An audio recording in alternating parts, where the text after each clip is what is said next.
From pretty much the present, this is your host, Adam Graham, welcoming you to a week of old-time radio detective podcast from 2013. Because these podcast episodes are quite old, offers and information contained in them are not valid unless they are reflected on our website at greatdetectives.net. Now enjoy a week of podcasts from our archives at the Great Detectives of Old Time Radio.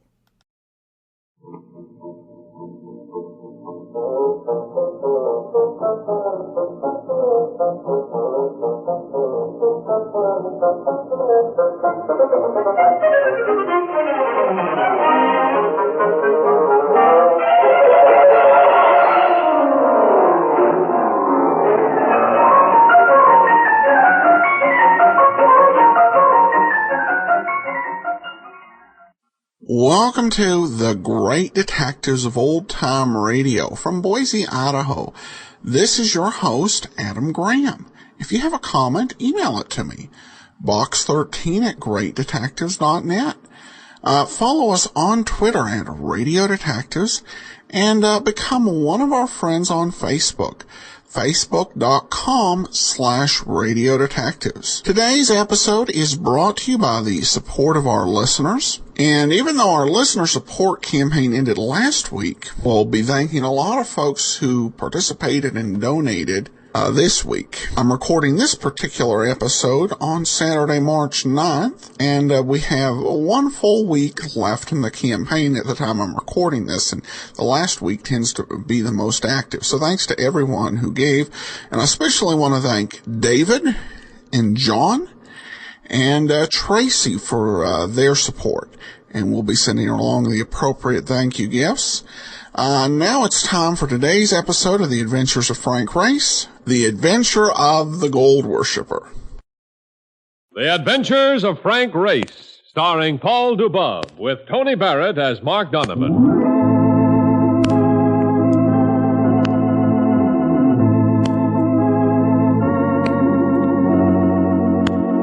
The war changed many things, the face of the earth and the people on it. Before the war, Frank Race worked as an attorney, but he traded his law books for the cloak and dagger of the OSS. And when it was over, his former life was over, too. Adventure had become his business. The Adventures of Frank Race.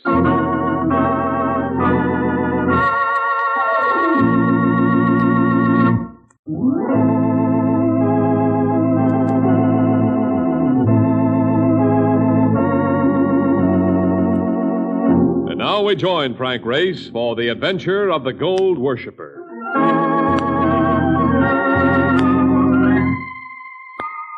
The Western and Orient Insurance Company has been in existence nearly 100 years.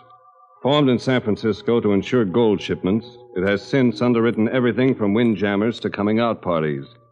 It writes unusual policies and deals with unusual people.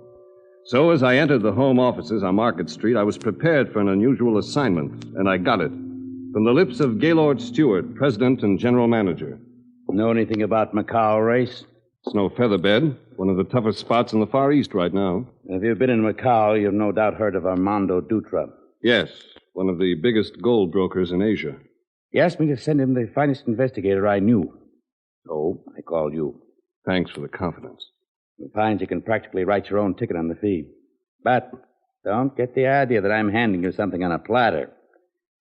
Dutra's daughter has been abducted. She's his only child, and he'll do anything to get her back. But in that country, you have some idea as to what you're up against. Frankly, I think you'll be walking into one of the toughest assignments you've ever taken on.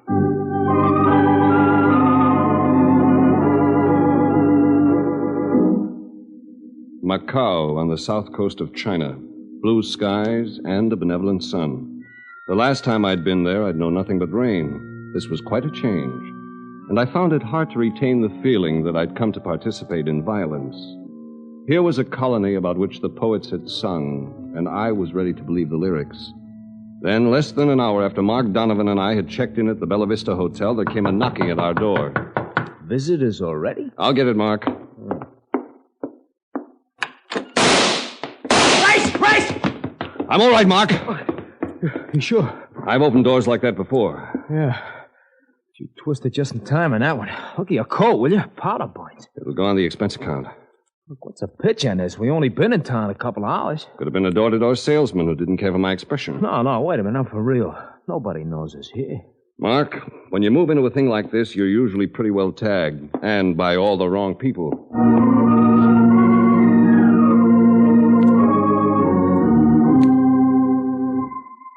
I went out into a city that had altered its mood. Once again, it had become the place I'd known before. A harbor of danger, of Chinese junks and the gold trade. And I was there for a date with the highest priest of that trade, Armando Dutra. Seeing him for the first time made me think of chilled champagne. Strange sort of man. Insisted on showing me through his gold processing plants before we talked about anything else. We buy gold from the rest of the world, Race. The price of $35 an ounce. Then we sell it for $50 to the frightened men of China who seem to think that gold is their only security. It comes to us in the shape of these heavy bars. We then reduce it to these thin sticks you see here. There is an additional profit in that. Our buyers do not require as rich a gold as we import. Our business is legal and profitable. Naturally, there are thousands of the unscrupulous who try to prey upon those of us who receive its benefits. Now, some of them have found a way to take my daughter. You've heard nothing about her? I received a demand for money. 5,000 American dollars. I paid it, but my daughter has not been returned. Where was the money delivered? To a dockside tavern kept by a Scotsman who once served with the British Army. Was the tavern watched? Oh, yes. I was instructed to hide the money in one of the rooms of the place. I was warned against any attempt at spying, but discreetly, from a distance, I had the building watched. Any result? We noticed a man who dropped in at the tavern several times. We noticed him because he was well-dressed, because he carried one arm in a sling. Naturally, I could not afford to have him picked up. Could I see a photograph of your daughter? Unfortunately, no. She has not had her photograph taken for several years. I forbade it because I was afraid of just what has happened. Abduction. She has dark hair, blue eyes. Her mother was a Russian. She is quite beautiful. But I realize that this might describe 100 other women in our area. I'm afraid so. I think it only fair to tell you, Race. You will not be working alone in this. I have been able to call in Eric Decker, a European detective. Also Major Carstairs, Hong Kong police. Carstairs is here now. I shall have him come in. Dutra rang a bell. A servant appeared for a few terse instructions, and a few minutes later I met Major Alan Carstairs. I've heard of you, Race. Glad you're in on this affair. It looks a bit sticky. Dutra's been telling about this fellow with the bandaged arm. And from what I can gather, he might be an Englishman, a Frenchman, or any Caucasian. Going to be like looking for the proverbial needle. Well, personally, I'd like to start in with that tavern. Does it have a name? It's called the Scarab. And one word of advice, Race. When you go there, don't go alone.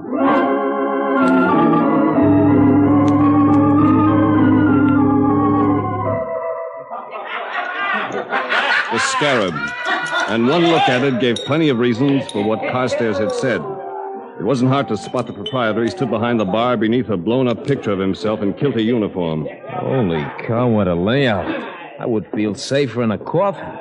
Listen, Race, look, if we start anything here, let's do it back to back. Huh? Move around, see what you can find out. I'll talk to the owner. All right. What do you have, lad? Scotch and soda. Oh, a yank, eh? Well, that means I better make it a double. No? A double, yes. Yeah, you're a stranger around here. Yes, I'm called Frank Race. I'm Dalglish, which is too much for most of these people, so... So they call you Scotty. Hey. That's a good likeness of you up there, the Argyll and Sutherland Highlanders. You knew where tartan, eh? I know where you were, too. Dunkirk, Alamein, Normandy. Wait a minute. I'll have a drink with you. And yours is on the house. It's good to meet a lad like you. That goes double, Scotty. And may I say you have a sharp eye for strangers. In this business, you need it. Then possibly you'll remember a man you had in here a few days ago. A man with his arm in a sling. It's possible that I do remember such a man, but intending no hurt to your feelings, having a quick eye for a stranger and being willing to gossip about him are two different things. So they are, Scotty, so they are. I understand. Good. Here, fling this down your hatch, and it's on the house, too. He was friendly about it, and there was nothing to do but answer his grin with a shrug. But if one man won't talk, there are always others who will. As I finished the second drink, I felt a pull at my sleeve. The act of a little man standing next to me, an emaciated little man with a face like a dose of quinine. I am Cheng. If you would know about this person you seek. He waited for my nod, then led me to a table at the far end of the room. This man with the broken arm. It is important that you find him. Shall we say, quite important. Important enough to be worth $100 American. Provided I see my man. You would perhaps be willing to tear the bills in two and give me half an account? That's agreeable. Here. All right. Now where do I find him? In Little Yellow House at the foot of Royal Street. Come, I will show you. He started to get up, but a hand on his shoulder jammed him down again. There were two of them standing over us, and Cheng had taken on the look of a hen that's just been thrown into a poultry scale. You didn't think you'd get away with this, did you, Stooley? Get away with what? You know what happens to guys who squeal, don't you? I don't know what you mean. It's simple, pal. I just mean it. Cheng twisted, a look of horror on his face as he stared at the knife, a knife that stuck from his chest. He toppled against me, saving my life because the other thug had lunged with the second blade. Get this other guy, too. A blade that drove another gash into Cheng's dying body. I twisted under him, went beneath the table, clutched a pair of legs, and yanked! And I was in the middle of a seething mass. Lascars, Chinese, Europeans. It was everybody's fight. I twisted and punched my way toward the door. I got to within 10 feet of it with one eye shut and an arm numb. Race, one day, not gonna race. I hate to ruin my buttons just that way, but he'd have shot you, Race. Hey, Scotty, he certainly would have. Here comes more of them, Race. Wait a minute, I'll take this one. And this one is from me. Come on, get out of here, the pair of you. I'll be back to settle with you, Scotty. I'll be back.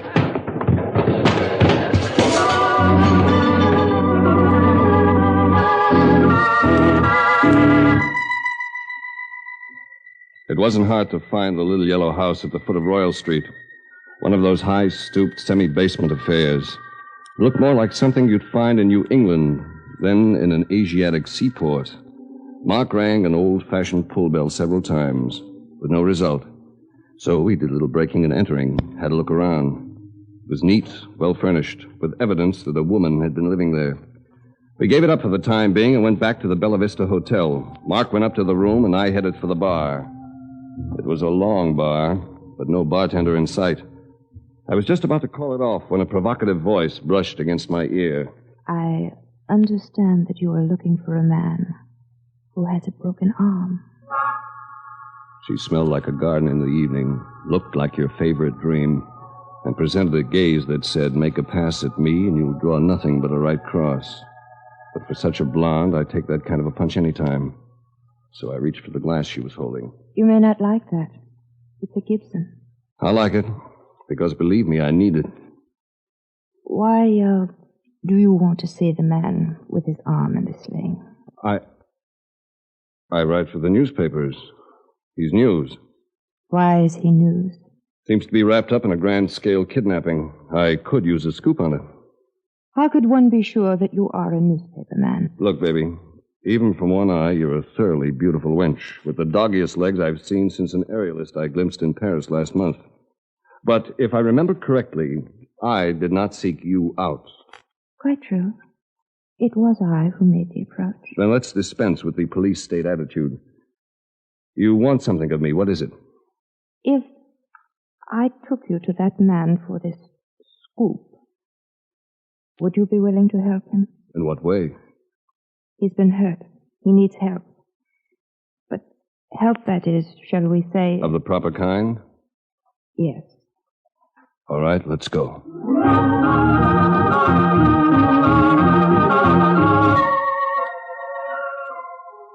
the cab, she identified herself as Afton Gage from New Orleans. It sounded sincere. I couldn't feel too sure it wasn't genuine. She wouldn't say anything else about herself, and we finally arrived at the little yellow house on Royal Street. I told the cabbie to wait, and we went up to the door. Pretty dark. You sure we'll find him here? It's a very old house. I'll have to light the incandescent mantle. There. You know, even in this light, you're beautiful. Where now? Down these stairs. To the basement? Baby, it's dark down there. Would you like me to lead the way, Ray? Touché. We go below. Race. Wait. What is it? I thought Look! The ceiling! Don't see a thing. Don't see how you can either. Not but... Something going around my neck from behind. A thong being twisted by her hands. I was being garroted. I tried to kick back, but her shins were too high. I was going unless... With a last effort, I threw myself forward.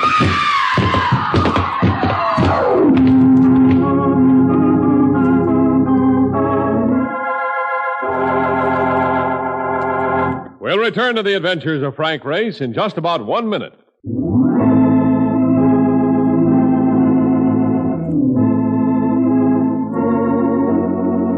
And now, back to the adventures of Frank Race.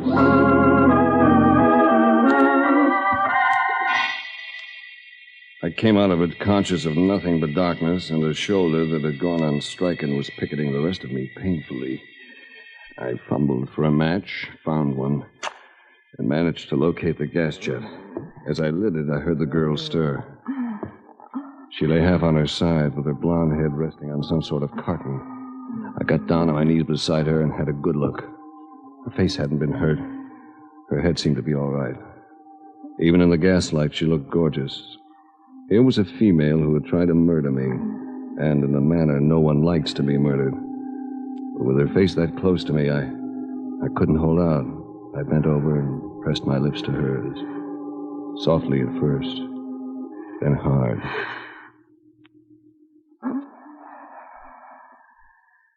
Coming out of it, baby.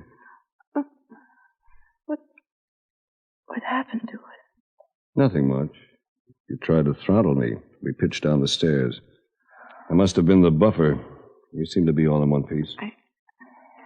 I think I'm all right. You want to try getting up?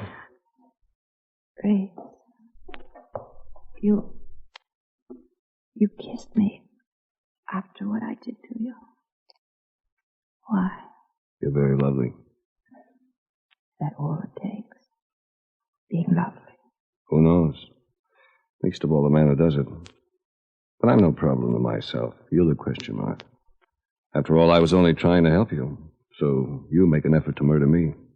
Trying to help me? I've been trying to find you to return you to your father. I don't know what you mean. Let's drop the act, baby. That hair of yours, it's lovely, but the tint isn't natural. I had a look just now. The roots are quite dark. All right. So I am Stephanie Dutra. But I want to be let alone. Which means there's a man in the picture. Yes. There is a man. I'm in love with him. But with my father, such dreams are impossible. So the two of you pulled this abduction hoax. Have you married him yet? Not yet. There have been difficulties. How old are you, Stephanie?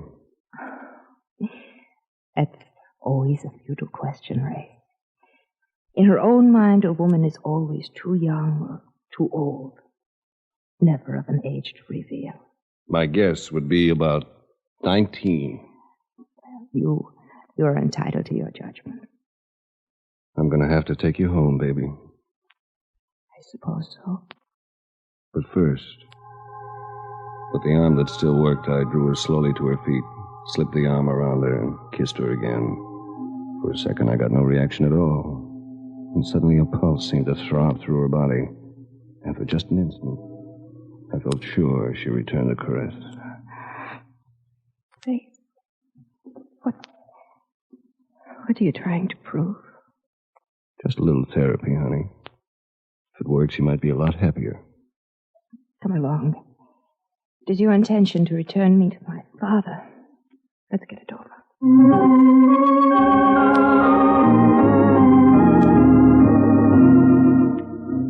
In the cab, we rolled through narrow streets, labored up winding ramps, the girl at my side sitting in bleak silence. I didn't feel too talkative myself. I'd broken the case, but for some reason there wasn't much gaiety in the thought. Race? Yes? I do not think you are going to take me to my father after all. No? And what? Oh, I see. We're being tailed. And, it looks as though this is about as far as we go.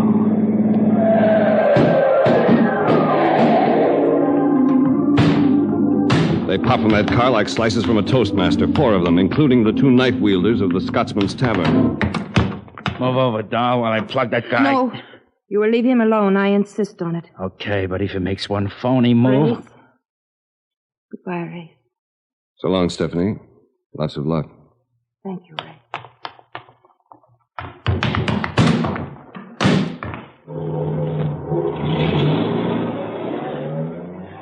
I don't know whether you noticed it or not, chum, but I'm still here. I noticed it. The girl didn't. Now she's gone, I'm going to take care of you, right? Right between the... Between the eyes. Never write off a man with a hand in his pocket, chum. But then you've had that coming for a long time, haven't you? It evens up for what you did to that Chinese.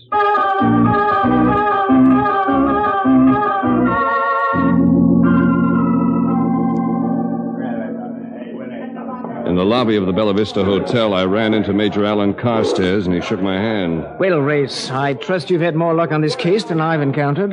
The luck I've had has been mostly bad. I found the girl, all right, then I lost her again. There's nothing simple about the affair. She doesn't want to go back to her father. Oh, one of those things, eh? Well, that means we've really got our work cut out for us. Race! I've been looking all over. Hello, Mark. Yeah, hello. Sounds as though you've been hurrying. Oh, you're not kidding. I got a load of info for you, brother. Something I'm... Oh, I'm sorry, Mark. This is Major Carstairs, Mark Donovan. How do you do? Oh, hi, Major. Race. It's all right, Mark. The Major is in on this with us. Oh. What's the information? Well, give me a breath. Something kind of peculiar. Yes? Look, I'm kicking around the waterfront, wondering what you might be doing, see? When I happened to take a gander at a boat. Not a big boat, one of them jobs that they call a Launch. Launch, yes. yeah, launch. And there's 3 things about it that make it interesting. Now, first, it was lying very low in the water, see? Second, the engine seemed to be conked out with 3 guys working on it. And, brother, when I say working, I mean frantically. Tell the story, Mark, will you? Well, and third, one of these jokers is wearing his arm in a sling. Now, this kind of makes me curious, and they all had their heads buried in the hatch up forward, see? So I sneak in for a look at what might be in the cabin, see? I will now give you 3 guesses. One is enough. Gold. You killjoy. Yeah. Gold. Big gold bars. Maybe a couple of feet long. A whole mess of them.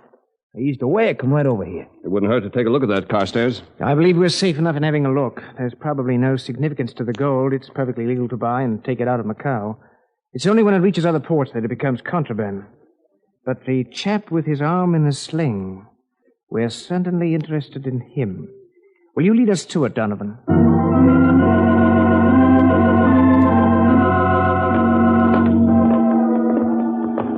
Hold it. There she is. Look, and they're still working on the engine. They're trying to start it. We still have time to stop them. Come on.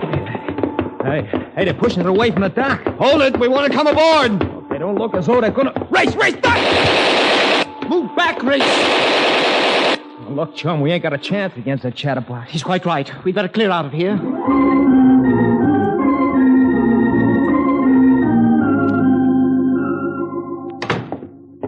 Well, what do you think? I think I'm licked, Mark. I'm not even sure I know what it's all about. I just think a beautiful girl is making some kind of a mistake. But I'm not even sure about that. You mean a Dutra dame?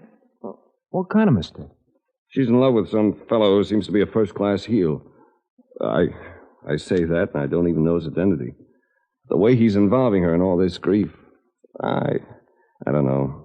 As I said before, I'm up a tree. Well, you must admit it's exciting anyway. Kidnappings, guys blazing away with Tommy guns, Long, thick bars of gold. Ooh, that gold, brother. Would I like to glom onto one of those items? Nothing seems related. Here we get in a fuss over some gold bars on a motorboat, and it does... Wait a minute, Mark. Gold bars. Yeah. So what? Nothing, really. Nothing but a hunch, but I might as well play it. Come on.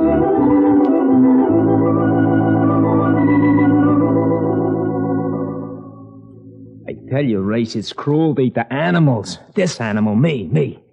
You run me around town for 3 hours. We've been hiding in this doorway for another couple hours. I'm getting hungry. Something will break, Mark. It's got to. Yeah, and it's probably going to bring my... Hold it. Someone's coming. Take it gently, baby. We've met before. Race. Yes, Race. Knock on the door, Mark. Yeah, sure. Come in, honey. I thought... Hello, Carstairs, or whatever your name is. What are you doing here? Carstairs. What does he mean, Johnny? I don't know, honey. Let's step inside, baby. Close the door, Mark. What did you call him, Stephanie? Johnny? Johnny what? His name is Anders. Johnny Anders. He's been calling himself Major Carstairs of the Hong Kong police force. He's been working for your father, trying to solve the mystery of your abduction. Tell me something, baby. What do you know about a motorboat called the Lotus? Does it belong to Johnny? Yes, but You don't have to tell him any more, Stephanie. No, she doesn't need to. It's been a bad deal, baby. This man's been taking you for what we call a ride. He got information from you, didn't he? About the workings of your father's gold processing plant, about the people who worked there. He needed that information so he could steal about $1 million in gold. You were only part of the loot, Stephanie, believe me. He's weaving quite a fairy tale, honey. Come on, let's get out of here. No, Johnny. I don't think I want to go. Oh, just like that? A few words from this guy and you throw everything out the window. I think I changed my mind before this, Johnny. It's just that now I'm sure of it. Oh, that's a shame, honey. Because I can't leave you here, can I? Hold it, Reese! This gun spits lead faster than you can think. I'm sorry I have to do this, but it... Hey, Reese. What tipped you off? I've always thought my pip-pip accent was very good. It wasn't the accent, Johnny. It was that gold. If you'd really been Major Carstairs of the Hong Kong police force, you'd have known that gold never leaves Macau in long, chunky bars. Comes in that way, but they reduce it to small sticks for export. Well, a man can't know everything, can he? But then it doesn't always pay. Take you, Race. You're going to cash in your chips because you knew too much. As of now... Thanks, Mark. I'd almost forgotten you were here. Don't never do that, Race. Well, this fella made that mistake, and look what happened to him.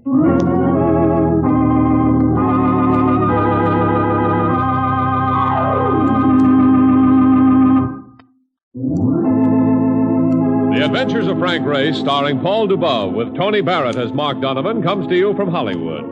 Others heard in tonight's cast were Michael Ann Barrett, Jack Crucian, Clark Gordon, Gunnar Peterson, and Wilms Herbert. This series is written and directed by Buckley Angel and Joel Murcott.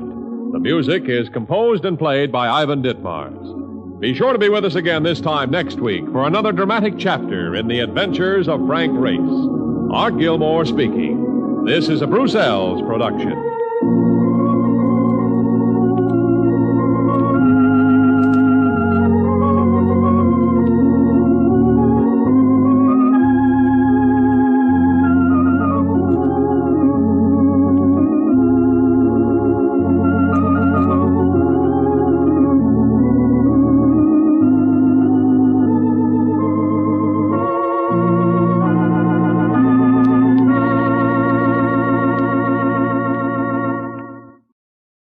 Well, that was a fascinating episode. I have to admit, perhaps one of the most odd moments in radio, when he bends down and kisses the woman who just tried to kill him. But he's also the woman he was looking for, so I guess that's all good. Once again, Mark Donovan with the save. Listening to these episodes week after week, the power of Mark Donovan just becomes ever more clear. Well, we turn to listener comments and feedback and receive this from Holly, who says, you are a wonderful example of all that social media can accomplish. I have so enjoyed exploring this new world. For me, a classic radio detective with you as a knowledgeable and trustworthy guide. She goes on and writes, the first time I listened to Jack Webb's Pat Novak for Hire, I was blown away by the writing. Sometimes a little over the top, but such rich and evocative language, and without the need of a warning for explicit language, yet conveying very explicit situations.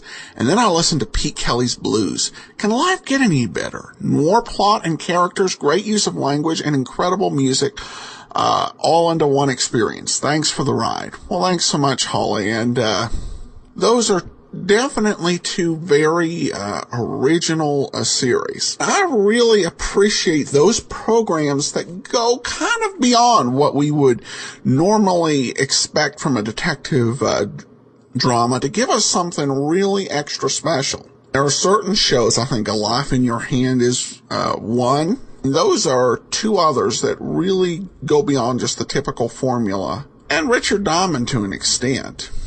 Well, thanks so much. That will do it for today. We'll be back tomorrow with the cases of Mr. Ace. And be sure and join us next Monday for another episode of Frank Race. Today's episode is brought to you by the support of our listeners. Thanks so much for your support. And I'd like to thank Tracy and James, Deborah, and Thomas. Thank you so much for your support. We're going to bring you a new series, and it's another one of those very obscure programs. John Dunning's Encyclopedia of Old-Time Radio is chock full of information on hundreds of old-time radio programs. It's 850 pages long and does not have a single word on this particular show, The Cases of Mr. Ace. In fact, the only thing I was able to find on Cases of Mr. Ace was doing a search on Google Books, and they have old issues of Billboard magazine, and there were several advertising Cases of Mr. Ace. It was a syndicated show, and they were offering it to radio stations, just like The Adventures of Frank Race, which I just noticed after recording yesterday. We have Race and then Ace, but it's produced by Paragon Radio Productions, a somewhat obscure company, and that is the only reference. The other claim to fame was how Cases of Mr. Ace was actually turned into one of television's first private detective series. And it was changed under the name Cases of Eddie Drake. However, it's the same basic concept. The star of the program is George Raft, who was a great leading man, particularly from the 1930s. And he became really well known for gangster films.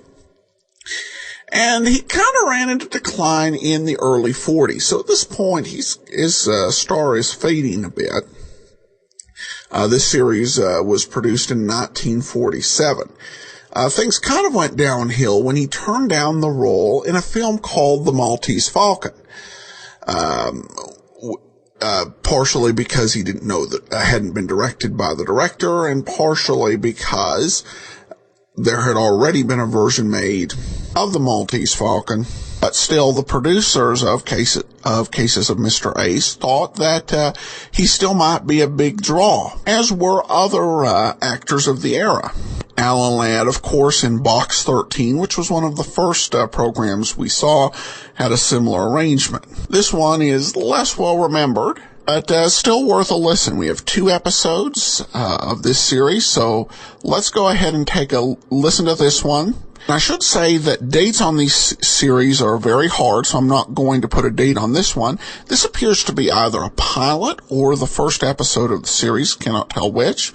But this episode, produced in 1947, is Key to a Booby Trap.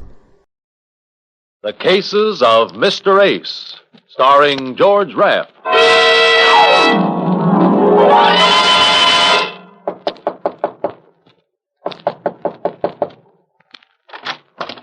Yes?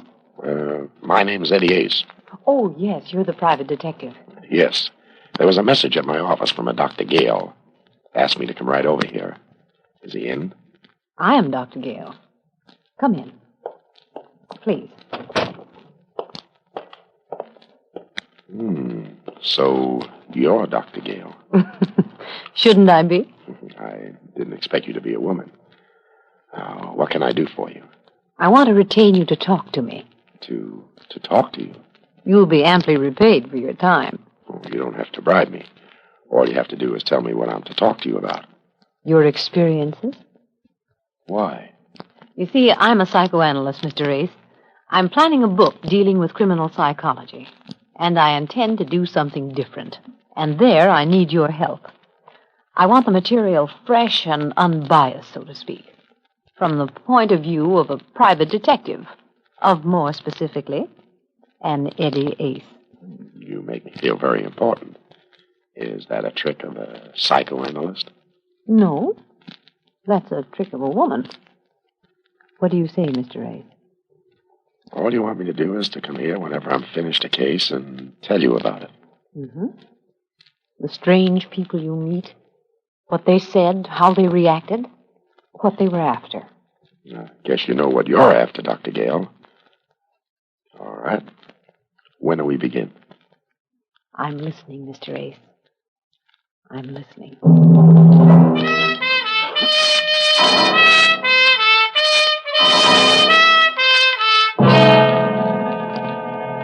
The Cases of Mr. Ace, starring George Raft, and produced and directed by Jason James.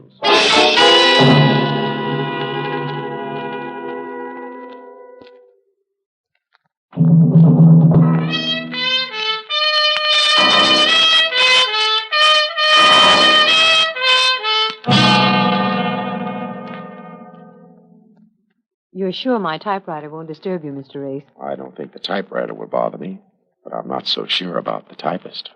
When you arrived, you said you didn't expect me to be a woman. You were right. I'm a psychoanalyst. Shall we begin, Mr. Ace? I see what you mean. Yeah. Well, it all started with a killing that was no business of mine. The murder of Frederick Miller, you know, the corporation lawyer. His body had been found in his apartment, 3 bullets in it. As I say, it was no business of mine until I arrived at my office over on 6th Avenue in the morning after the killing. A man was waiting to see me. He was very small, very dark, very smooth. He smiled and showed me all his teeth. He had a lot of them. I opened my door, and he followed me in. Ah, merci, monsieur. Sit down. You're French. You are very observant, monsieur. What can I do for you? Permit me. My name, monsieur, is Forêt, Pierre Forêt. I have selected you to perform for me a very important service. Oui, a service. Such as... Oui. Now we come to it. Last night, monsieur, I performed a most impulsive act. I killed a man. I see. You're a big boy now. You must learn to control yourself. You are right. But that is how I am. I killed him, and I do not feel regret. I feel only pleasure when I look into my eyes and see him die again and again. That's better than a double feature. I had warned this man, monsieur. Twice I had warned him to stay away from Sally, my wife. He would not. So I killed him. It is simple. You make it sound reasonable. Who is the lucky lover? A pig named Miller. It is in all the papers. Oh, such a fuss. All for one pig named Miller. Frederick Miller, eh? Oui. Cochon. What are your plans? That is why I've come to you, monsieur. I am now on my way to the City Hall of Justice. Giving yourself up? Oui, but it is not serious. When I explain to the man in charge of the justice why I killed this Miller, he will let me go. Yeah, sure. He's cute that way. Why did you come to see me? To hold for me 2 things, monsieur. One, $500. And 2, this little key. This key, eh? Oui. You will hold it for me until after the man in charge of the justice has heard my case. When I return, you will give it to me. Suppose you don't return. Oh, it is certain. How do I know? Because I am a Frenchman. But I say, if by some silly mistake I am detained, then you will give it to my lawyer. But only if I am detained by what you call a conviction of guilty. Why not give it to your lawyer now, yourself? He still remains to be selected, and I do not wish to surrender myself to the justice dispenser with the key on my person. I see. And this 500, what do I do with it? That? You keep it, monsieur, for your trouble.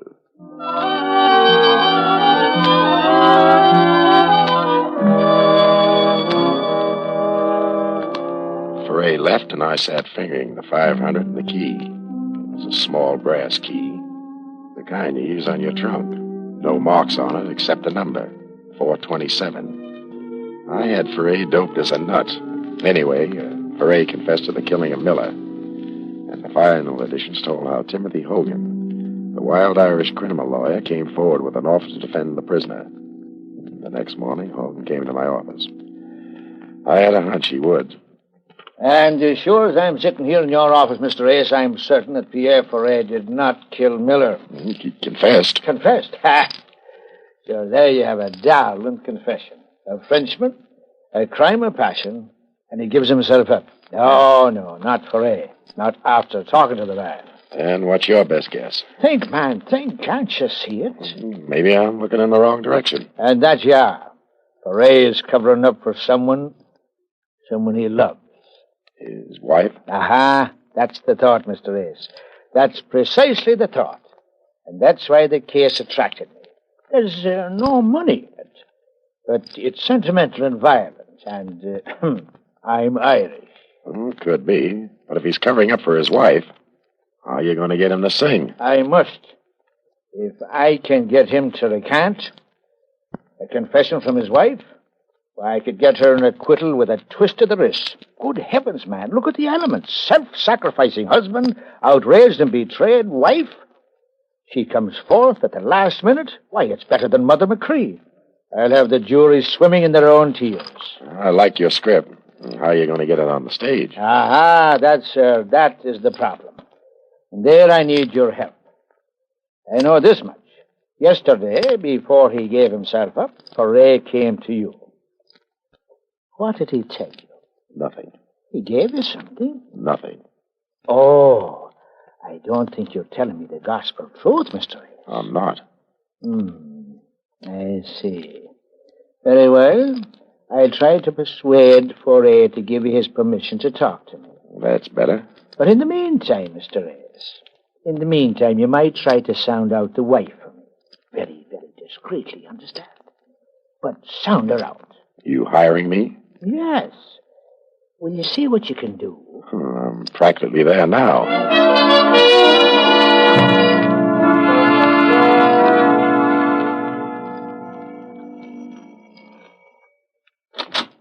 Yes? Mrs. Foray? Go away. All day you reporters have been I'm driving... a detective. What do you want? Sit down. Say what you want and get out. Do as I say, or I'll take you downtown. You don't frighten me a bit. I'm ready. I see what you mean. Okay. I'll level with you, Mrs. Foray. I'm not from the police. I'm a private detective. I'm working for your husband's lawyer on the Miller killing. You knew Miller? Yes. Yes, I knew him. What is there to work on? That rat Pierre killed him. I hope he dies in the chair for it. Pierre says you were seeing Miller. That might save him from the chair. Let him prove that. Just let him prove I ever saw Fred Miller outside of his office on business. When did you see Miller last? None of your business. Get out. Sure. But keep this in mind, Mrs. Ferret. Your husband confessed to the murder. But maybe you'll be able to give the jury the impression that he's covering up for someone else. Someone maybe like his ever-loving wife. I said, go on, get out. Oh, by the way, did you ever see this key before? No. Now get out of here. And tell that rat Pierre I'll do my best to get a ringside seat for his execution.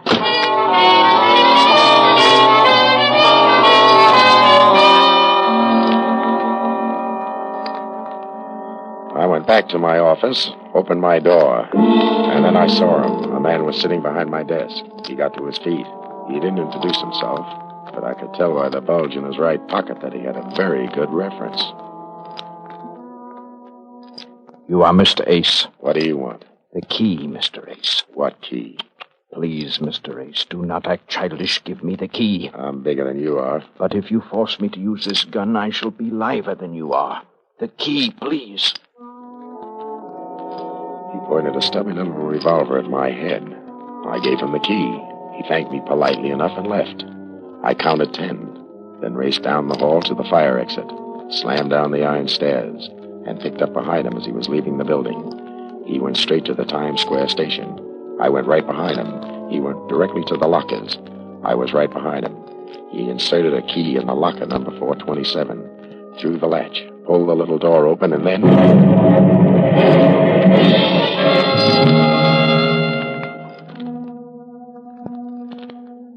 It must have been hours later when I opened my eyes. I was still in the station. Near me and around me were maybe a dozen more. Cops and interns milled around. But bending over me was Detective Lieutenant Walsh. Feeling better, Ace? Yeah, Oh, my head. What happened? Bomb exploded in a locker. Anybody killed? Yeah, the man who opened the booby trap. Blown to bits, and 3 bystanders. You were lucky. You can say that again. All right, I will. You were lucky, and I mean lucky that you didn't open it yourself. I? How could I open it? With the little key you showed Sally Foray. Oh, you certainly get around. Where'd you get that key? From Pierre Foray. Oh, Pierre Foray, eh? That's the name. He came to my office. Gave it me to hold. You can ask him. Well, suppose you ask him, Ace. But you'd better get yourself a good spiritualist. Pierre Foray hanged himself in his cell 2 hours ago.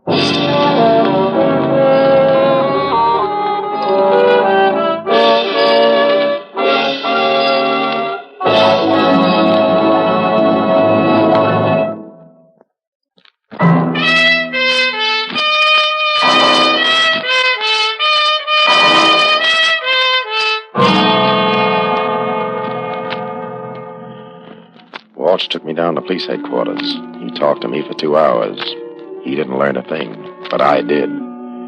Pierre was visiting his cell by Hogan and Mrs. Foray just before he strung himself up. It was Hogan who found his body when he went back to talk to him again. I asked Walsh what he knew about Hogan, and he didn't know much.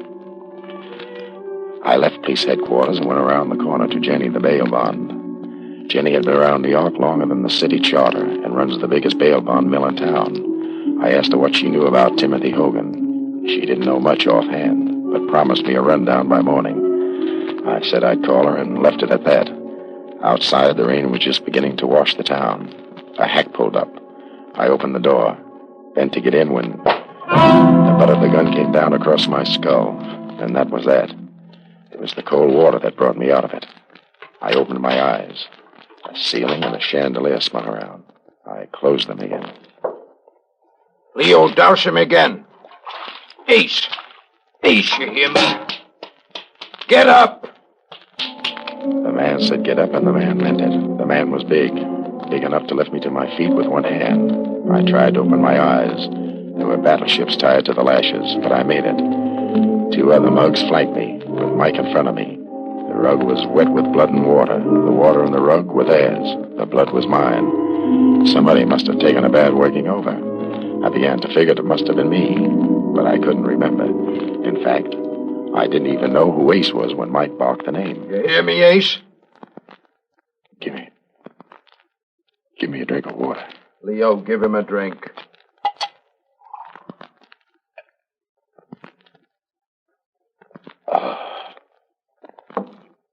Better. Oh, you're making a lot of trouble for us, Ace. It ain't necessary. Now look what you look like. Busted nose, busted lips, busted eyes. You think we like to do things like this? And just look at me old lady's rug. Don't let it break you up. Just look at yourself. And for what? Tell me. For what? Because you get stubborn. You mustn't be impatient. I'm not very bright. What am I stubborn about? All we want to know is where is the envelope Foray gave you? Michael, how much longer will you be? Just a few more minutes, Ma. Oh, well, just look at that rug. I'll have it cleaned. Well, hurry up. The hot cake is getting all burned. All right, Ace, I'm through talking nice. Where's the envelope? Foray didn't give me a... Leo, take it. Oh. Michael! For heaven's sake, be careful of the furniture.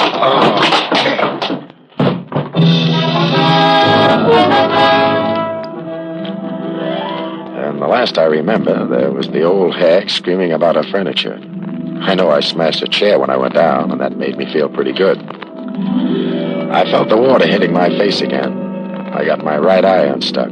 I was on my back in a field up in the Bronx. The rain washed over my bruised face, and that felt fine. But I couldn't stay to enjoy it. I remembered there was a phone call I had to make. And by the time I let myself into my apartment over on 3rd Avenue, the sun was up. I looked into a mirror. I never saw the guy before in my life. But even if he was a stranger, I had to do something for him. I wrapped some ice in a towel, held it over my face, and then I picked up the phone.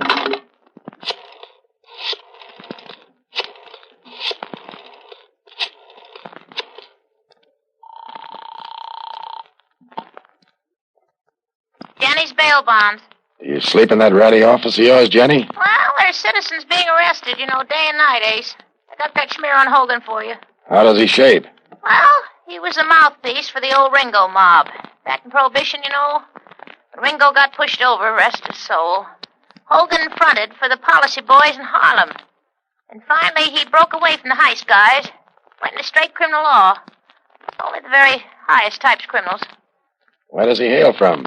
Why, he's from, it says Timothy Hogan, Washington University, class of 28, X.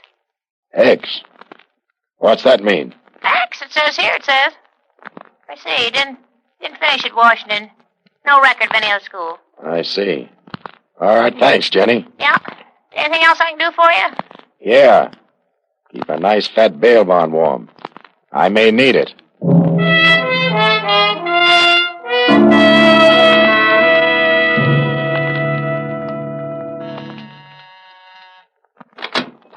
Who is it? What? Oh. Well, don't let the face frighten you, Mrs. Foray. I'm just breaking it in for Boris Karloff. What happened to you? What happened to me shouldn't happen to a private detective. But it did. Sit down. We're going to make with a little talk. Look, I'm in an awful hurry, Mr. Ace. I was just going out. What did you and Hogan tell Pierre in his cell yesterday? Oh, I didn't want to go. That lawyer Hogan, he insisted. Well, I guess I blew my top. I told Pierre I was going to tell the jury the truth. That Freddie Miller begged Pierre to give me a divorce. He wouldn't. Instead, he took money from Fred to keep his mouth shut and not make a scandal. And you figure that's why Pierre strung himself up. So there was no chance for him. That's the one thing I regret. He didn't go to the chair. You must have had quite a burn for this guy Miller. When I love a man, I love him. I love him. You're kind of lost now, eh? I loved him, Eddie. It's going to be awful tough. Freddie, oh, what's the use? I wind up with memories in four walls. The kind of memories you can't forget. The kind of cut your heart out every time you breathe. Come here. What am I going to do, Eddie? How can I forget it? Easy. You call me Eddie. Just try calling me Freddie. All right. I'll try it. A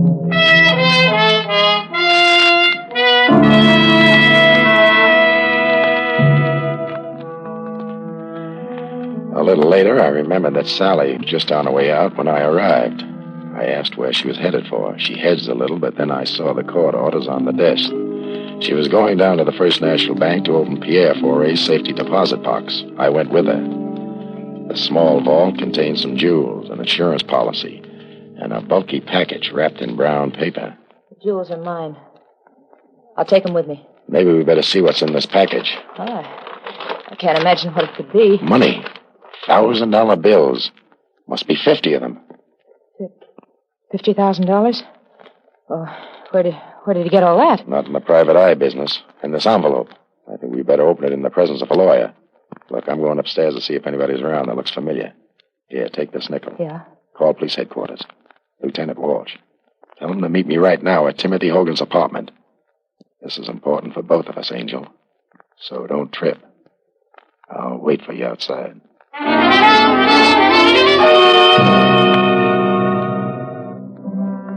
I waited. 4 minutes later, she joined me. Told me Walsh was starting out. We got to Hogan's apartment first. Well, Mr. Ace, Mrs. Foray, sit down, sit down. What happened to your face, Mr. Ace? I ran into an open gun cell in the dark. Oh, really now? Where? I didn't get the address, but it was the home of that mug named Mike you keep on your payroll. I see. What else do you know? Put that heater away, Hogan. Walsh is on his way up. I'll give it to you fast. Frederick Miller, the lawyer you used to needle in court. Dug into your background. Found out you weren't a member of the bar. Never finished law school. Why, you weren't even a shyster. And that's why I killed him. Right. But Foray confessed. That was the deal you made with him. 50 G's if he confessed to the murder of Miller. And you think a man would confess to a murder for any amount of money? You convinced him you'd get him an acquittal. On the unwritten law. But before he agreed, he wanted full protection. This little envelope we got out of his safety deposit box. That's true, Mr. Ace. That's true. I had to give him my signed confession, just in case anything went wrong. And plenty went wrong. He didn't trust you. You tried to get that confession back. But you'd watch every move he made before he confessed to the police. That's why he came to me. Gave me a key to a booby trap. He figured you'd try to get that key from me. Open the booby trap. And get your head blown off. But you sent one of your mugs instead. You leave nothing for me to say, Ace. Is there anything else you'd like to know before I kill you? Yeah. How did you manage to kill Foray in his cell? That, my friend, that is the trade secret which I cannot divulge. Too bad, Hogan. Bright guy like you. I know that Walsh will feel the same way about it. But he's a city cop.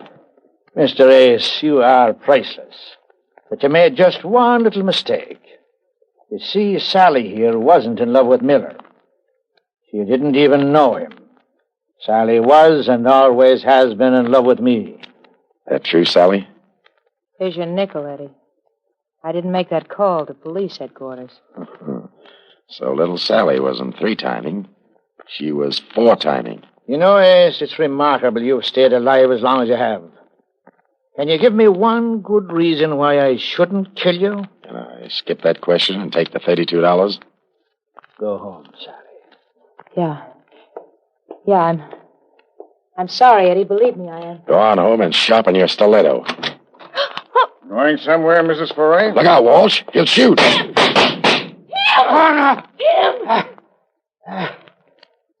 That's a darling break. Tim. Sally, did you double... No. Did you cock? No. No, I didn't, Tim. Honest, I didn't. And the dying is easier. Tim. Stop wailing, Sally. He can't hear you. He's dead. And I wish he'd killed you. A brilliant man like him shot down like a dog, and you stand there. Okay, Walsh. From here on out, it's your party. The confessions in the envelope will give you the score. Sally is right. He was a brilliant man.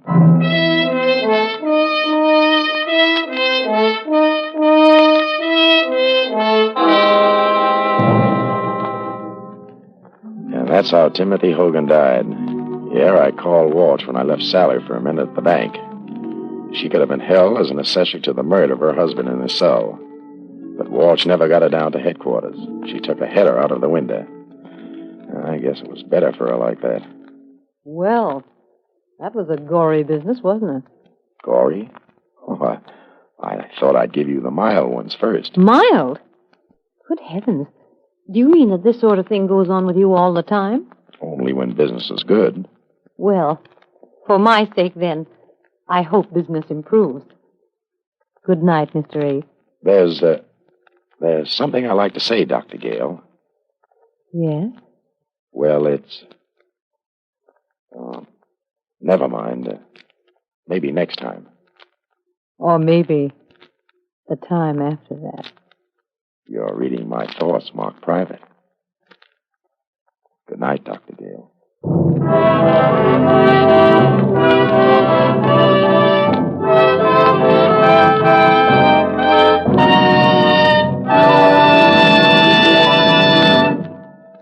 George Raft, as Mr. Ace, will be back in a moment with news of next week's case. But now, a word from our sponsor. Thank you. And next week, I have another appointment with Dr. Gale. I'm going to tell her about a murder that shouldn't have happened, not even to a corpse. And, George, we'll all be waiting to hear that. In the assisting cast tonight, you heard Jeanette Nolan, Kathy Lewis, Theodore Von Eltz, Leo Cleary, and Stanley Farrar. The music was composed and conducted by Sandy Courage. This is Carlton Cadell speaking and inviting you to listen again to George Raft in the cases of Mr. Ace.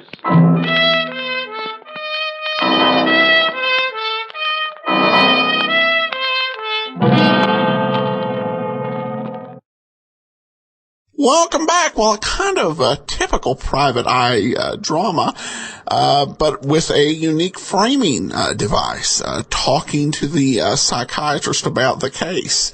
Kind of towards the end, I hope your business really gets better. I'm kind of like, okay, if you keep count of all of the deaths in this particular story, definitely in the hard-boiled pool of detection, and Raft does a decent job here.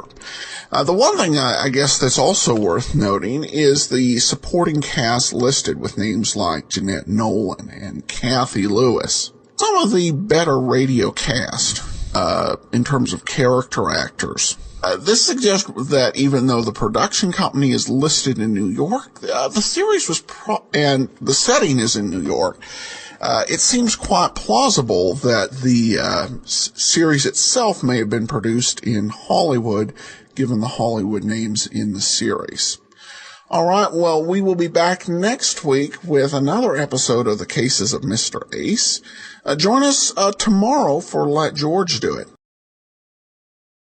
Today's episode is brought to you by the financial support of our listeners. Among them, we want to thank Deanna, and also Mirth. Thank you so much for your support. And here now is today's episode of Let George Do It. Calle Reposo. Personal notice, changes my stock and trade.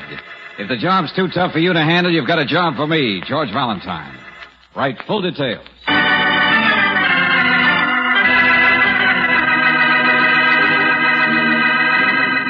Standard Oil Company of California invites you to Let George Do It.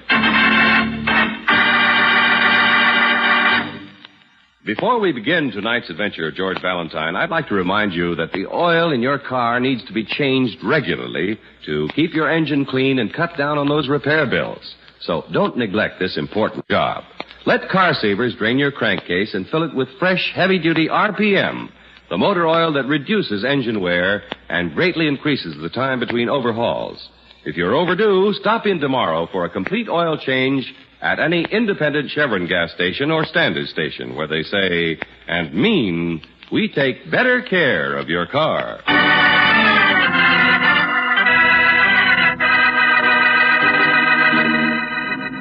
Calle Reposo, a transcribed adventure of George Valentine.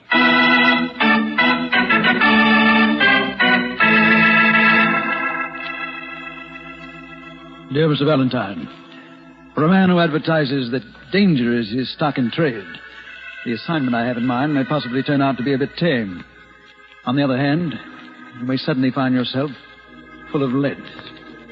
I estimate you can handle the job in about 48 hours if all goes well. In that time, you'll travel over 6,000 miles and complete a business transaction that, unfortunately, I can't handle myself. I'll expect you at my office tomorrow afternoon. George. What, Brooksy? We're going on a trip to someplace more than 3,000 miles away. What do you mean, we? Besides, I'm not particularly interested in going to New York. Darling, it couldn't be New York. It's more than 3,000 miles away, and the man says it might be dangerous. You didn't finish the letter. Who sent it? Thomas Jefferson Moore, President, Western Tobacco Company. Thomas Jefferson Moore. Yes, do you know him, George? Only by reputation, big cigar manufacturer, millionaire sportsman. Oh. Well, then I guess you'd better be a sport and take the job. Now, why would Thomas Jefferson Moore want me to complete a business transaction for him? I don't know, darling. But it does sound a little bit exciting, doesn't it? Yeah, it does. Well, guess I'd better go see the big shot and find out what kind of a deal it is. What do you mean, I mean, we'll go see Mr. Moore. And if you don't fix it so I can make the trip too, George Valentine, all right, Angel, all right. We'll go see Mr. Moore.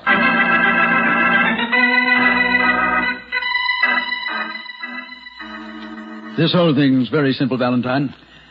I'll brief you, then you make your plans. So, what am I supposed to do?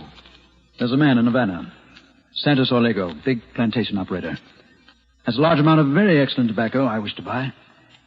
You'll go there and close the deal. But, Mr. Moore, why can't you buy it by mail or a radiogram or telephone? Simply because it's being sold at auction, Miss Brooks. Well, that makes sense.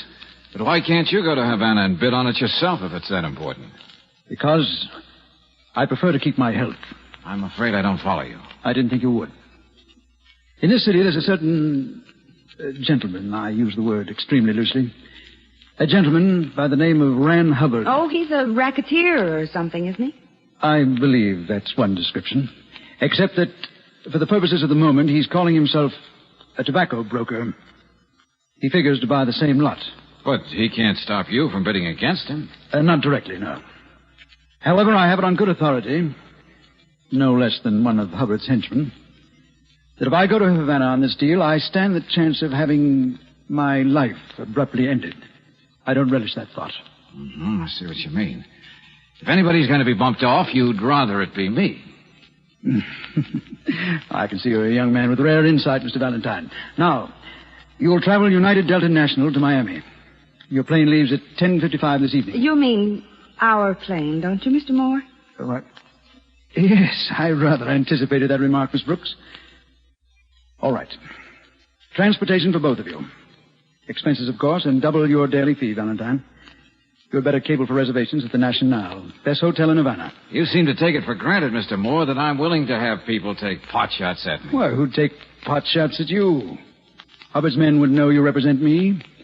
Unless, of course, they should happen to jump at conclusions. Yeah, it's all very cozy. I hope so.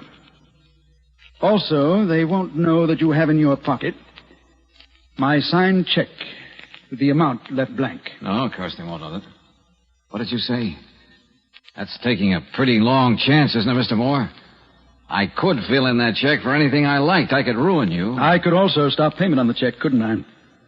Yeah, I guess you could. Mr. Valentine will take the job, Mr. Moore. The plane leaves at 10:55, you say? That's right.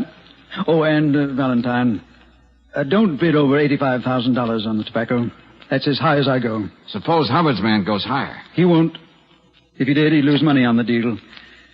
Hubbard wouldn't like that any more than I would. I see. Well, I still I'll wire me as soon as the deal's closed, Valentine, or have Miss Brooks do it for you.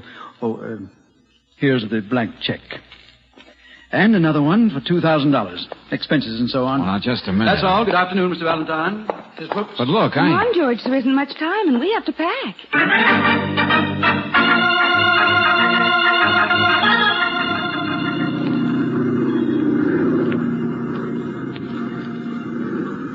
Fasten your seatbelt, please. Fasten your seatbelt. We are now arriving at Rancho Villegas Airport. Passengers for Havana may take the bus to the Aerocar. Oh, stewardess. Oh, yes, Mr. Valentine. How long does it take to get into town from the airport? It's 30 minutes, sir. Have you reservations at a hotel? Yes, we've made reservations at the Nacional. Well, then you won't have any trouble. The bus stops there when it gets in the city. Okay, thanks. Not at all, Mr. Valentine. Fasten seatbelts, please. We are now arriving at Havana. Oh, Senor Valentine. How'd you know my name? But, Senor, twice the young lady said it. Oh, yeah, I'd forgotten. What can I do for you? Perhaps the point is, what can I do for you, Senor? Well, what do you mean? I mean, Senorito, that I know Senor Valentine's mission here. You see, I boarded the plane at Miami at the request of Senor Moore. Oh? See. I am to be a sort of bodyguard for you. I am to help you as much as possible. Yeah. Well, now, that's very nice of you. And Mr. Moore. And so I suggest that when we land at Rancho Boyeres, we see Miss Brooks on the Aerocar bus. Then I will arrange for an auto, and we will drive on to a place where we will meet Senor Orlego. Look, Buster, that doesn't quite make sense. As I understand it, Orlego is holding a tobacco auction, and it's not until tomorrow morning. See, you are quite right about that. But as I understand the matter, it's quite possible to make, shall we say, a deal. But Mr. Moore didn't tell us anything about that. Hey, naturally, Senorita, he had his reasons. Well, Senor, shall I arrange for a car? No, I think not, my friend. I was given my instructions. I believe I'll play along just as I was told before I left the States. Just as you wish. I see you do not trust me, I suppose I do not blame you, Senor, but one thing. Yeah? If you should need me, I will not be very far away. You may just leave a message at the desk of your hotel. I will be there immediately. Mm-hmm. Well, now, that's very nice of you, Mr. My name is Miguel. I will see you when we have arrived in Havana, Senor. Yeah, okay. And it looks as though we're just about in. Come on, Brooksy, let's be ready to take that bus to the hotel.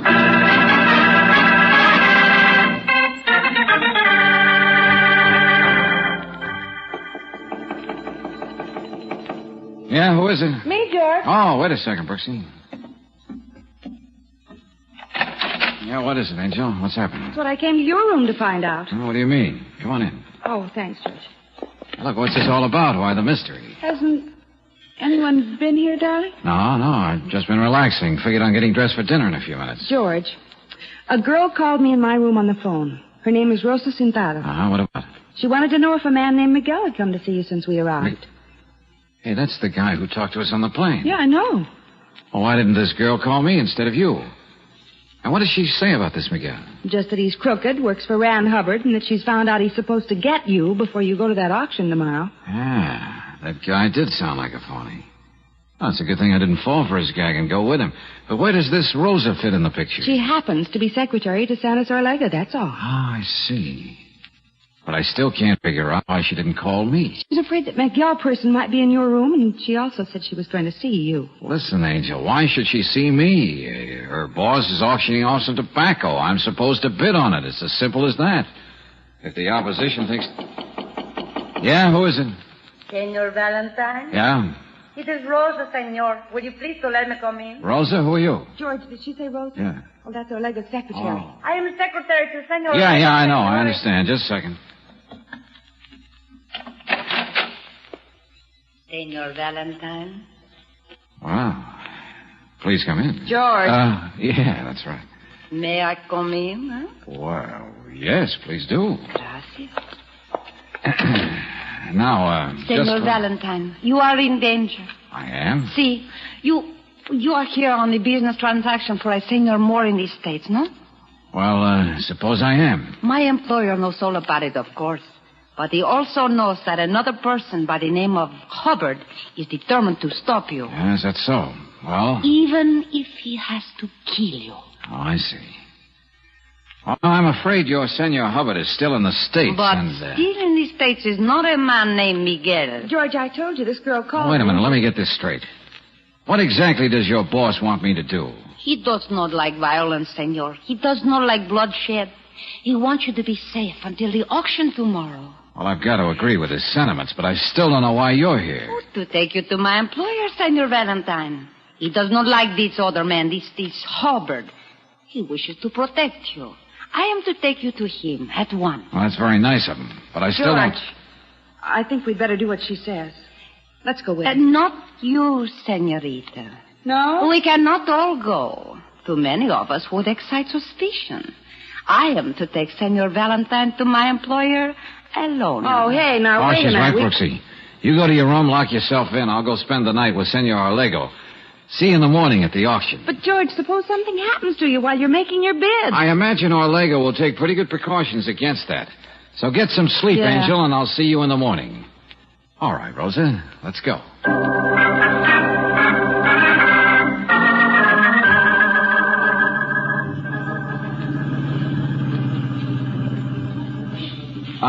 Rosa, Si, senor? you're a very good driver. Gracias.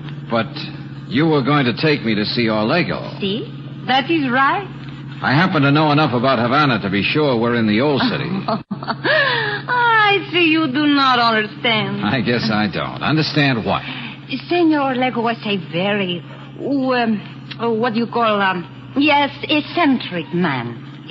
Is that the right word in English? Sounds right, but how does it figure When he could live anywhere in Havana, he still likes to live in the old city. You mean Orlego lives here? Si, senor. Calle Reposo, el número 11. Right here. Calle Reposo, eh? Okay. I see nobody. We can go in. Okay, all right. But for a big tobacco planter, I can't Hurry, see... senor. All right. But if there's nobody around... One cannot tell when someone is waiting in the shadows. Here, this is the place. You live here, too? See, on the second floor, I have an apartment. My employer will take care of you, senor, until the auction time. After that... What could happen after that? Nothing, senor, of course. Here he is, Senor Orlego. I have brought Senor Valentine, as you told me. Coming. See? You know, Orlego, I can't quite understand all this, but it's pretty decent of you. Now, wait a minute. You're Miguel. Si, senor. This girl told me that... Hey, I'm getting out of here. What this girl told you is for your own good, senor. As my guest, you will step into the next room. Where's Orlego? I have no idea. On his plantation, I suppose. Then what am I doing here? Out of the way, Buster. Rosa, please stand back. Our guest does not seem to be interested in staying. You're darn right I don't. If you think you can keep me here... I feel very sure that I can, Senor Valentine. Like this. Now, Rosa. Si. We shall take him to his room, lock him in, and you will keep the key.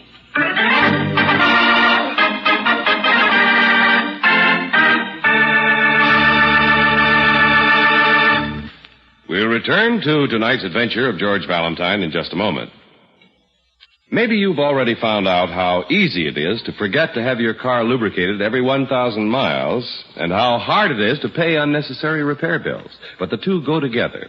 Forget the lubrication, and more often than not, you end up with trouble. One good solution is to have your car lubricated regularly at any independent Chevron gas station or standard station. These car savers give guaranteed lubrication. They keep a record of your car and remind you when service is due. Car savers have the lubricants and the know-how to do the best job on your car. They're guided by an approved chart which assures complete point-by-point lubrication. Best of all, they take the time to do the work right. Check every fitting to be sure it's lubricated, inspect transmission and differential level, and all in all, you can be sure of the very best in lubrication service when you turn the job over to Car Savers. So if you're due for service now, why not stop in real soon and get Car Saver guaranteed lubrication at any standard station or independent Chevron gas station, for they say and mean we take better care of your car.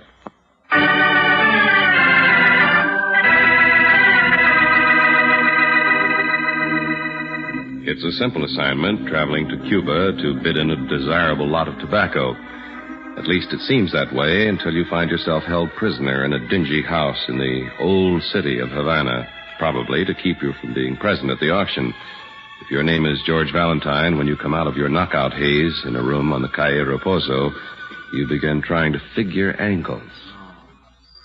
Oh, where the... Oh, yeah, remember. Miguel, Rosa.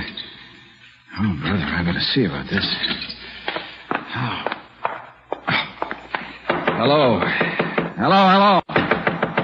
Hey, let me out of here. I'll knock this door down. I would not advise you to do that, senor. Huh?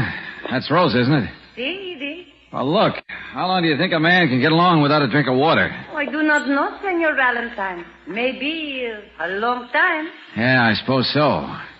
But I sort of figured you for a girl who wasn't that tough.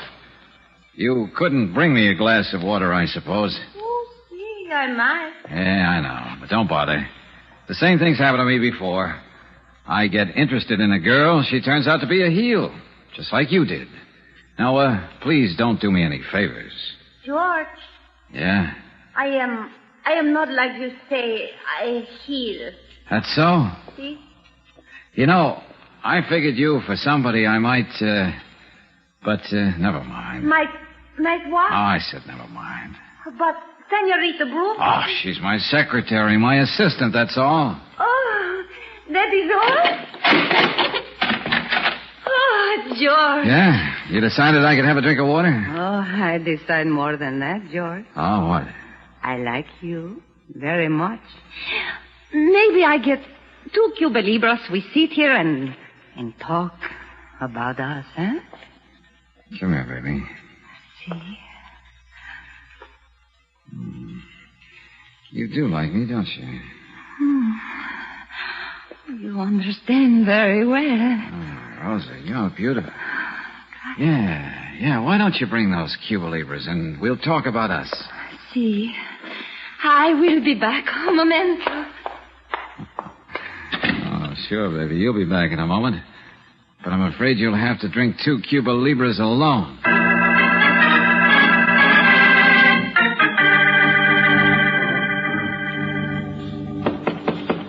Brooksy. Hey, Brooksy, wake up. Brooksy! Senor Valentine? Hey, what is this? Where's Miss Brooks? My name is Simon. Please do not be upset, Senor Valentine. Your Miss Brooks is quite all right. Oh, where is she? There have been some strange things going on in Havana, Senor. My employer thought it best that we prevented another incident. Yeah? I suppose your employer's name is Miguel. Miguel? Oh, no, Senor. His name is Santos Olego. Oh, wait a minute. Where's Miss Brooks? At Senor Olego's estate. She is quite safe. We were about to look for you. You know, Simon, that's a very pretty story, but I don't happen to believe you. You do not have to, Senor Valentine, but if you wish, I will take you to Senor Olego's home, and you will find that your Miss Brooks is there and quite safe. I had a deal like that before. Okay, we'll find out. How? What are you going to do, Senor Valentine? You'll see. And incidentally, Simon, I've got a gun here, and I suggest you sit right where you are and don't move. Very well, Senor. As you wish. Oh, operator, would you know how to call the home of a Senor Santos Olego? You would, huh? Well, suppose you do it, and right now. Thanks. I can see you do not believe me, Senor Valentine. Now, where have I heard those words before? I beg your pardon? Nothing, skip it. Simple assignment, huh? Oh, hello. Let me speak to Senor Santos Olego, please. What? Oh, Senor Olego. Well, this is George Valentine. Do you happen to know a Simon? He's one of you. What? Miss Brooks is there with you? You see, I was telling the truth, Senor. Yeah, I see. All right, Olego. I'll have Simon bring me out there. Right away.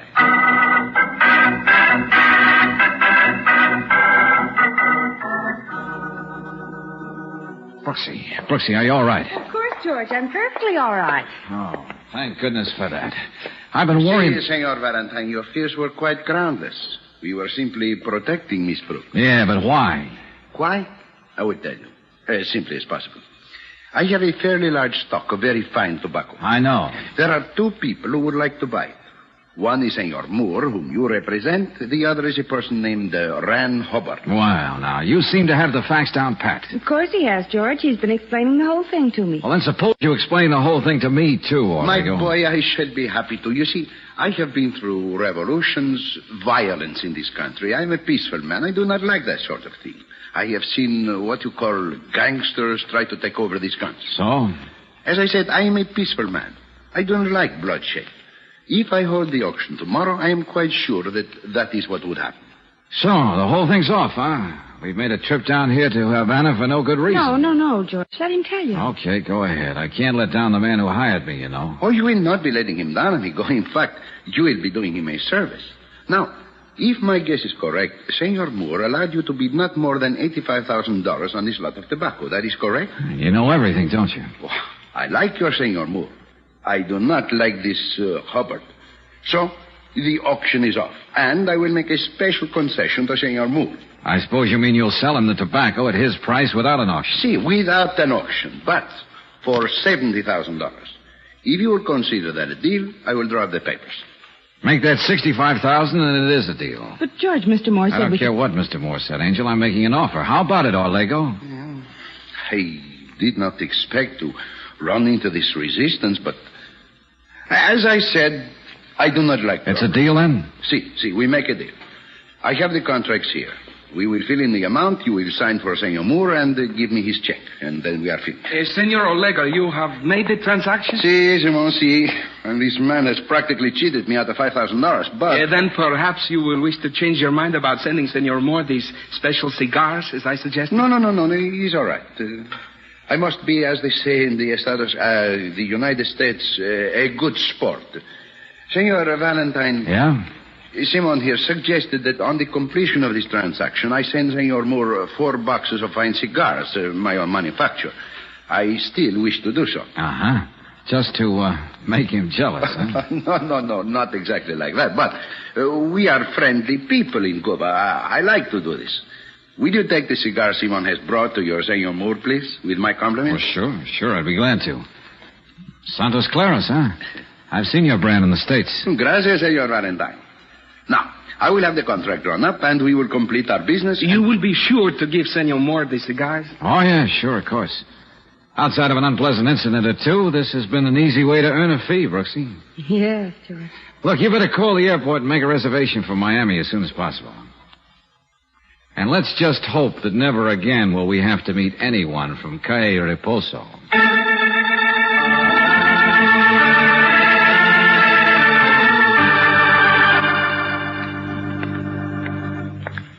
George? Yeah, Angel? It doesn't seem possible. What does not seem possible? Well, Mr. Moore told us the assignment would take about 48 hours, and it has. Not much more than that, anyway. Yeah, I know. And it's all over. And you get a nice fee, maybe even enough to put a down payment on a piece of good jewelry. What makes you think it's over?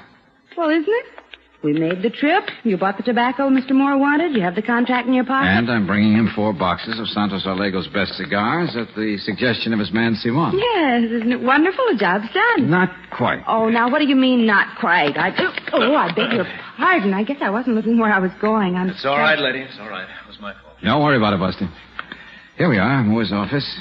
Let's go in and finish this up as fast as possible. But, George... Oh, nobody in his outer office today, so let's barge right in. Oh, all right, George. Well, hello, Mr. Moore. Well, hello, Valentine. Say, you really took care of your assignment in a hurry, didn't you? Yeah, I don't like to waste time, Mr. Moore, any more than you do. What do you mean?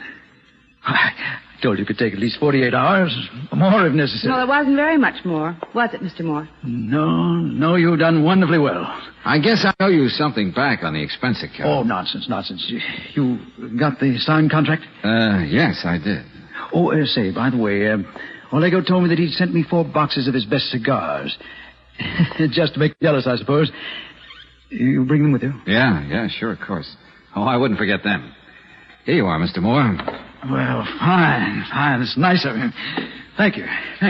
Well, I guess your job is done, isn't it, George? Not quite, Angel. Pardon me a moment, Mr. Moore. What do you mean? Okay, come on in, officer. Right.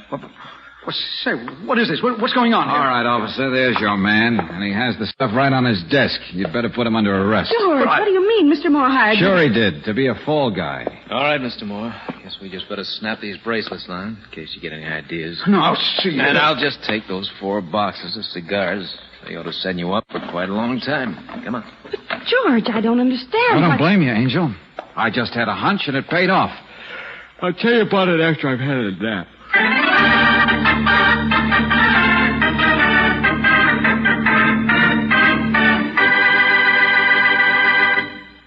If a sluggish, choked-up motor is making driving a chore rather than a pleasure for you, then now's the time to get the gas with all 8 Chevron Supreme. Balance blended for peak performance under all driving conditions, Chevron Supreme gasoline gives you not one, not two, but all 8 high-performance qualities. Quick starting, fast warm-up, smooth acceleration, anti-knock, vapor lock prevention, area blending, economy mileage, and full power. Next time you need gas, pull in and fill up with Chevron Supreme gasoline at any standard station or independent Chevron gas station where they say and mean, we take better care of your car.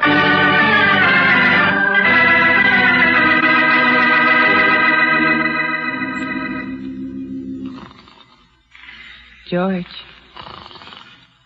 George. Rosa. Hmm? Oh, Rosa. Oh, you're a good kid, Rosa. But I shouldn't have kissed you because... George. George Valentine. What? Brooksy, I was asleep, I guess. Yes, I guess. And with very nice dreams, too, about Rosa. Oh, Rosa? Who's Rosa? Oh, yeah. Oh, I remember. All right, so you kissed her. Or at least you dreamed you did. But tell me something. Anything, Angel. What?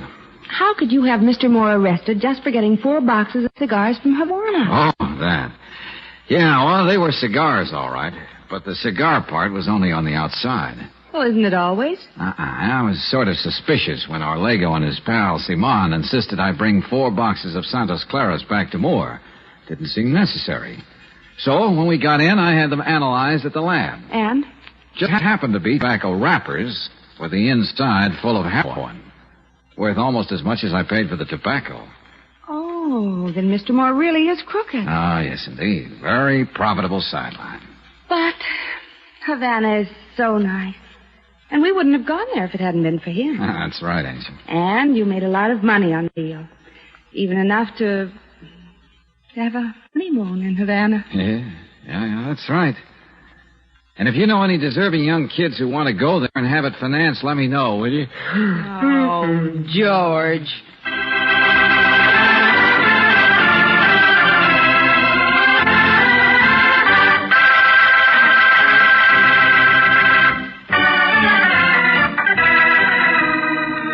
Tonight's transcribed adventure of George Valentine has been brought to you by Standard Oil Company of California on behalf of independent Chevron gas stations and standard stations throughout the West.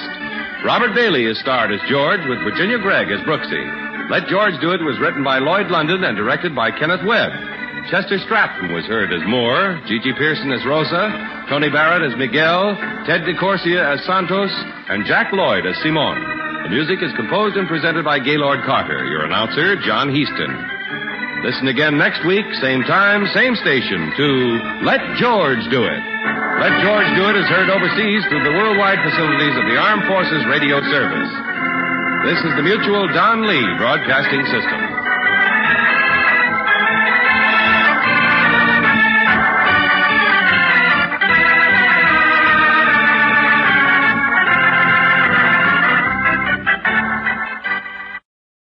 Welcome back. I was sure that there was something in the cigars. I didn't know what. As far as I knew, it could have been a booby trap box of cigars meant to kill the guy who had hired Mr. Valentine. But you knew something was in there just because they made such a big deal out of it. You had them say like 4 or 5 times, you will take back the 4 boxes of cigars. You will take back the 4 boxes of cigars. Just calling George's attention. The thing to do is to say, here are 4 boxes of cigars. Just go ahead and take them back. But the overemphasis, you just gave yourself away, criminals. Oh, goodness. All right. Well, now we turn to listener comments and feedback. And we start with Podcast Alley. Adam Graham is a wonderful example of what social media can accomplish. I've enjoyed exploring this new world, for me, of classic radio detectives, with him as a knowledgeable and trustworthy guide. He continues to educate himself in both the mystery genre and the world of classic radio. His subjectivity and warm personality make the listening experience seem more real and certainly more enjoyable. He allows his listeners to participate by acknowledging and being open to their corrections and additions to his information. His cowboy accent invites the listener to enjoy the productions in the moment for what they are, rather than to analyze them as a cultural phenomenon of the distant past. I think he does a good job of choosing and organizing the shows for the general audience to explore their own way. The journey can be oddly interesting or strongly sentimental, or both. Cowboy. Well, thank you, ma'am. I'm much obliged. Well, we have a Facebook message from Tammy who says, I am just about done listening to the Box 13 series and loving every minute of it. I will miss Dan and Susie for sure. They've been so much fun. What would you suggest for the next selection to listen to? Thanks again for all that you do, Adam.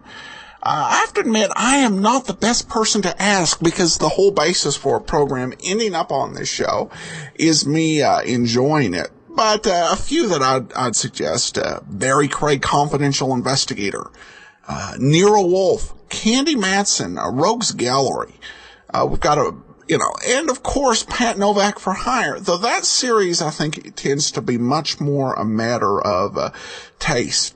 We're about 3.5 years in, so we've done a lot of shows. I'd encourage you to check out archives.great, all our listeners who are perhaps newer to the show, because our main archive only goes back 200 episodes. But if you want more, go to archives.greatdetectives.net. And there we have a list of every program we've done. Occasionally I end up, a few weeks behind adding a show that's just been completed, but our major ones are there. Among them, Jeff Regan, Leonidas Witherall. Have at it. And if you're a long-time listener of the show, if you have an idea of what someone who's perhaps newer to the program show you would recommend that we've done in the past that they go ahead and take a listen to, I'd love to hear from you. Email me that at box13@greatdetectives.net. All right, well, that will actually do it for today. Today's episode is brought to you by the financial support of our listeners. And I want to thank a couple people in particular, Rochelle and Dan. Thank you so much for your support. Now here's today's episode of Sherlock Holmes, A Scandal in Bohemia. To Sherlock Holmes, she was always the woman. The woman, Watson. The most elegant, the most enchanting of her sex. Born in New Jersey in the year 1858, prima donna La Scala, Imperial Opera of Warsaw, retired from the operatic stage to live in London. The woman, Watson. Irene Adler.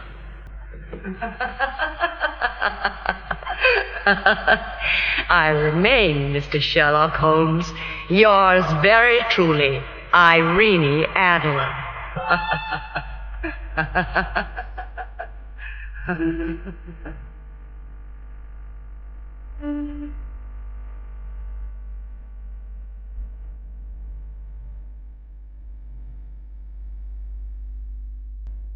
It was in 1888 that we encountered her. 7 years had gone by since my own first meeting with Sherlock Holmes. Perhaps, in my humble way, I'd even enhanced his fame a little. Then I'd married and returned to medical practice in Paddington. But one March evening, returning from a visit to a patient, my way led me through Baker Street, and so towards the well-remembered door of number 221B.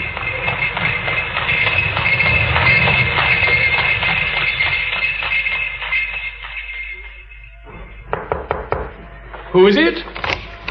Oh, Watson, what a splendid piece of luck. I'm delighted, really. You're the very man I most wanted to see. You're very kind, Holmes. Sit down, my dear fellow, sit down. The old chair. Oh, you can't think how lost I've been lately without my Boswell. Oh, thank you, thank you. By the way, you didn't tell me you intended to go back into practice. But how'd you know I had? You know my methods, Watson. If a gentleman walks into my room smelling of iodoform and with a bulge in his top hat to show where he's secreted his stethoscope, I'd surely be very dull indeed if I didn't know he was an active member of the medical profession. Oh, poor myself, Holmes. It's the old story. It's as clear as daylight when you explain it. And yet, I'd say my eyes were nearly as good as yours for observation, you know. Oh, you think so, do you? Then pray make use of them now, Watson, and tell me what you see in this letter that has just come by special messenger. Read it. They will call upon Mr. Sherlock Holmes tonight, a gentleman who desires to consult him. His recent services to one of the royal houses of Europe have shown that Mr. Holmes may safely be trusted with matters of the utmost discretion. He is not to take it amiss if his visitor wears a mask. Aha. Well. Just so, Watson. Intriguing, is it not? But what on earth do you imagine it can mean, Holmes? Well, I've no data yet, and it's a fundamental mistake to theorize before one has some data. But the notepaper man, what do you deduce from that? Oh, well, it's very thick, tinted pink. Couldn't be bought for under £0.50 a packet, I'd say, so the writer must be fairly well-to-do. It's rather a peculiar paper. That's the very word, Watson. It isn't English paper at all, you see. Hold it up to the light and look at the watermark. Large E, small g, large P, large G, with a small T. Which stands quite simply for Gesellschaft. German for company. The P is for Papier, of course. And the EG? For Egria. A glance at the Open Continental Gazetteer on the table there will show you, Watson, that...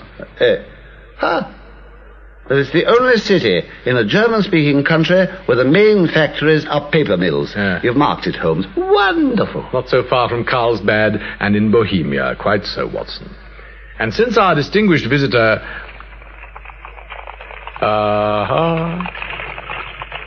But here he comes, if I'm not mistaken, in a brougham and pair by the sound of it, and a pair of beauties at that, I'd guess. Look, there, you see? 150 guineas apiece, those horses, or I'm no judge.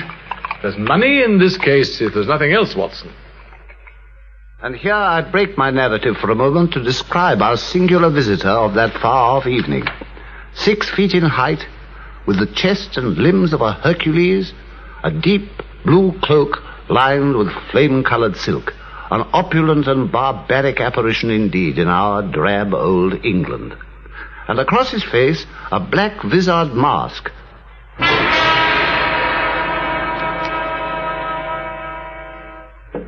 You had my note, Herr Holmes? I did indeed, sir. Pray take a seat and tell me whom I have the honor of addressing. You may refer to me as the Count von Kram, a Bohemian nobleman, sir. And this gentleman? Oh, this is my colleague, Dr. Watson, upon whose honor and discretion you may completely rely. Most certainly. I'm not in the habit of discussing my private affairs before a stranger, however discreet. Well, in that case, No, sit still, Watson. You must confide in both of us, or neither, Your Majesty. What? Why should you think... Watson, pray take His Majesty's mask. It is a needless inconvenience. Yeah, you are right. I am the king. Why should I attempt to conceal it from your sharp eyes? Why, indeed. Your Majesty had hardly spoken a word before I was aware that I was addressing Wilhelm Gottsreich von Olmstein, Grand Duke of Kassel-Fallstein and hereditary King of Bohemia. I have come incognito from Prague for the purpose of consulting you. Then pray consult Your Majesty. The doctor and I are all attention. The facts are these, then, gentlemen. When I was in Warsaw 5 years ago, I made the acquaintance of a lady whose name may be familiar to you. The adventuress Irene Adler. Adventuress, Your Majesty? I know of the celebrated prima donna, of course. And adventuress, gentlemen. I use the word deliberately. I see. I take it, then, that Your Majesty became somewhat indiscreetly involved with this young person. I did. I will not deny it. I was young. I was only the Crown Prince then. And there were some compromising letters, no doubt, which Your Majesty wishes me to recover. Precisely. But how did you know? Because I know something of the world, Your Majesty, even sitting in this humble room of mine in Baker Street. There was no secret marriage or anything of that sort. None, Herr Holmes. Well, I fail to follow you, sir. If the lady should produce her letters for blackmail or any other purpose, how would she be able to prove their authenticity? Do you think I did not ask her so, Herr Holmes, when I begged for their return? I asked her that very question. How was she to prove their authenticity? But your writing, Wilhelm, it's so distinctive. I could swear it had been forged. Your private notepaper, Wilhelm. Stolen. Your seal, Wilhelm. Imitated. Your photograph, Wilhelm. Bought. I will swear it all, Irene, and you are without the case again. You forget, Wilhelm. You surely forget, my dear friend. What do I forget? That we are both in the photograph together, hand in hand. Love, Wilhelm. And a little too much champagne, perhaps. Just a little. That magic night. Irene, you wouldn't dare to expose me. No, Wilhelm. But I may consider myself to have been deeply wronged. You can have half my fortune. You promised it to me before. I beg of you, Irene. I am to be married. So I've heard, Your Majesty. To the second daughter of the King of Scandinavia. A most politic match. She will be enchanted, no doubt, when I send her the photograph. Irene, you cannot. On the day that your betrothal is proclaimed, my dear. That very day. Oh, Wilhelm. Poor, compromised Wilhelm. And I tell you that she will do it, Herr Holmes. If only you knew her, you would never doubt it for a moment. She always keeps her word. There are no lengths she would not go to rather than that I should marry another woman. So it appears. You've made some attempts yourself, sir, no doubt, to recover the photograph. 5, and none successful. And when will your betrothal be made public, Your Majesty? On Monday next. Oh, then we still have 3 whole days, Watson. It's really quite a pretty little problem in its own way. You must place yourself entirely at my disposal, Herr Holmes. That my marriage should take place is of political consequence to all Europe. I should be most happy to save all Europe as soon as I've dealt with 1 or 2 other small matters that are already engaging my attention at the moment. Good night, Your Majesty. Dr. Watson will show you out. But do you promise me success? Your manner is somewhat casual, I may say. If you leave me an address, I shall drop you a line. You will find me at the Langham, under the name von Kramp. Thank you. And as to money... You have carte blanche. For immediate expenses, this bag contains 300 pounds in gold and 700 in notes. Oh, will you take charge of this, Watson? Just one more question, Your Majesty. The photograph you speak of was cabinet size. It was. Uh-huh. And you will surely require Miss Adler's address as well. Well, it might be as well to have it, yes. It is Brioni Lodge, Serpentine Avenue, St. John's Wood. Ja. Gute Nacht, Herr Holmes. Und Sie auch, Dr. Watson. Good night, Your Majesty.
Good. Here we are, Watson. Almost there.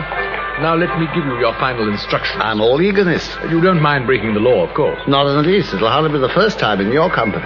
Very well, then. Now, whatever happens, simply do exactly what I tell you. Do I ever do anything else? You'll find rather a busy scene when we reach the house.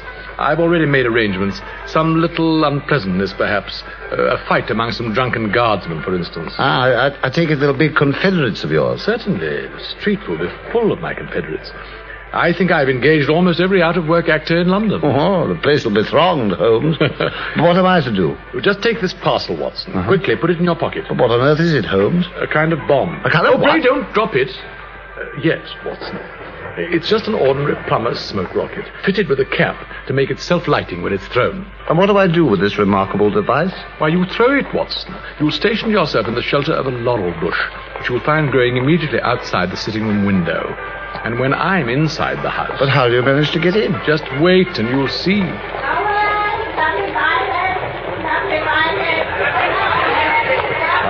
Here we are. And everyone ready in their positions. Wonderful, Holmes. I've never seen a more admirably staged-managed effect. Let's observe the group of guardsmen, particularly Watson, stationed just at the spot where Mrs. Norton's carriage will arrive. Those soldiers look spectacularly drunk. Of course they do. They're my star performers. Now, there's the bush you have to hide behind. You see it? The definite aureola? Oh, always so well-informed, Watson. Precisely. The window's open, as you see, and you'll be able to hear me say, "All I want is a glass of water, please." Which is my cue, I take it. Precisely. Then you throw the rocket through the window into the room and start to shout fire. The place will fill with smoke. There will be complete confusion. I shall reappear to join you, and then we shall return to Baker Street wiser than we came. Wiser? What do you mean? Miss Adler will have shown me where the photograph is hidden. I can't believe it.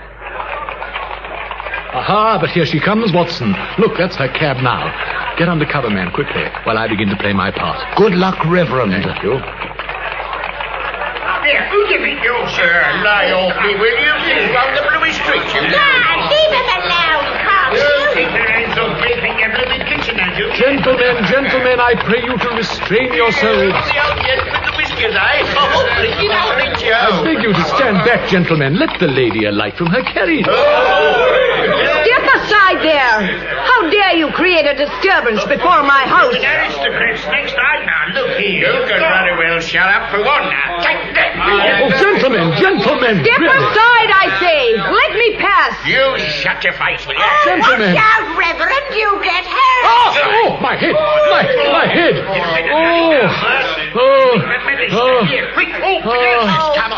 old fellow, he's hurt. My lady! Well, what's wrong? Oh, it's the old minister, he's hurt, my lady. We can't leave him a lying here. Bring him into my sitting room, then. Oh, you. Poor old fellow, when he was only trying to help me. Here, you. Give us a hand, will you? Through this way. Watch the step, my man. Oh, thank you. How very kind. Thank you. I'm better now. Please don't let me be any trouble. Just lie quietly for a moment, sir. It was most good of you to come to my assistance. The wretches ran off when you fell. You're very kind indeed, ma'am. All I want is a glass of water, please. Certainly. I'll have it fetched for you at once. Thank you. Fire! Fire! Fire!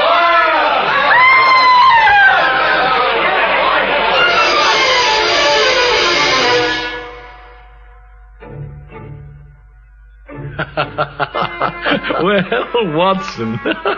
Good old Watson. Well, I'm delighted, Holmes. Your team played their parts to perfection. Well, so did you, my dear fellow. I knew I could rely on you. So, you got the photograph? Of course not, Watson. What? Well, then what in heaven's name was it all about? I wanted to find out where it was hidden, my dear fellow. And did you? Of course, I told you. Miss Adler showed me. Showed you? Oh, come, Holmes. My dear Watson, when a woman thinks that our house is on fire, she rushes for the one thing she values most. A married woman grabs her baby, an unmarried one her jewel box. In Miss Adler's case... of course. Exactly. The photograph is hidden in a recess behind a sliding panel close to the right-hand bell pull. I even caught a glimpse of it before she realized that the fire was a false alarm and thrust it back again. And what'll you do now? Send a telegram to His Majesty and have some dinner. Tomorrow morning we shall visit Bryony Lodge again. His Majesty will come with us. About 8 o'clock, before the lady is yet up. We shall be shown into the sitting room to await her, and when she comes down, she will find neither ourselves nor her photograph. No doubt it will delight the king to get it back with his own hands. Wonderful, Holmes. It's a masterpiece. Wonderful. Well, here we are home again, or at least you are. I've still to get back to Paddington. Oh, you would insist on getting married, Watson. But come in, won't you, while I take my disguise off and stay for a bite of dinner? Good night, Mr. Sherlock Holmes. What? Did you hear that, Watson? What? Oh, is a young man there going down the street? Yes, but I thought I recognized the voice. Something about its tone, you know. Oh, no. Just a passing acquaintance. Well, I dare say. I am delighted here, Holmes. Quite delighted. I take back my suspicions about your lack of interest. Your Majesty is very kind. I presume all we have to do now is to search the hidden panel while they go to fetch her. Simplicity itself. I'll ring the bell. And you tell me she is really married, Herr Holmes? To the English lawyer named Norton. But here's her housekeeper. Well, gentlemen? Good morning. May we see Miss Irene Adler, please? You are Monsieur Sherlock Holmes, I presume. I am? How did you know that, pray? My mistress told me to expect you.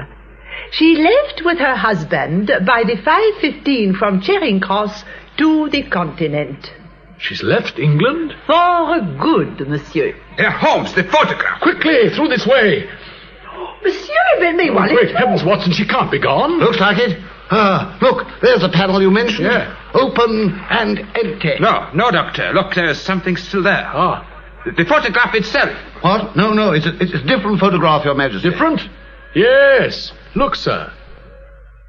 A photograph of Miss Adler alone. Without your hand in hers. Von Gottes Willen. What does it mean, Herr Holmes? Why, she's actually fooled me. Me, Sherlock Holmes. Oh, there's a letter too, Watson, with my name on it, dated midnight. Dear Mr. Sherlock Holmes, you really did it very well. I had been warned against you and told that if the king employed an agent, it would certainly be you. Even after I had shown you what you wanted to know, I still found it hard to think evil of such a dear and kind old clergyman. But I have been trained as an actress myself, you know. Male costume is nothing new to me. I slipped it on as quickly as I could while the bomb still smoked, and followed you and your friend to Baker Street, and so made sure I really was an object of interest to the great Mr. Sherlock Holmes. I even imprudently wished you good night. Of course, that boy who passed us in the street. My husband and I both thought that flight was best when faced with so formidable an antagonist. Aha, thank you. As to the photograph, your client may rest in peace. I love a man better than he ever was, and suddenly decided this very morning to agree to his proposal of marriage. Did you know that, too? I wonder, Mr. Holmes. I only kept the wretched photograph to safeguard myself, but I give your client my assurance that I will never use it. I leave instead another photograph of myself alone for him to keep as a memento. And I remain, dear Mr. Sherlock Holmes, very truly yours, Irene Norton, née Adelaide.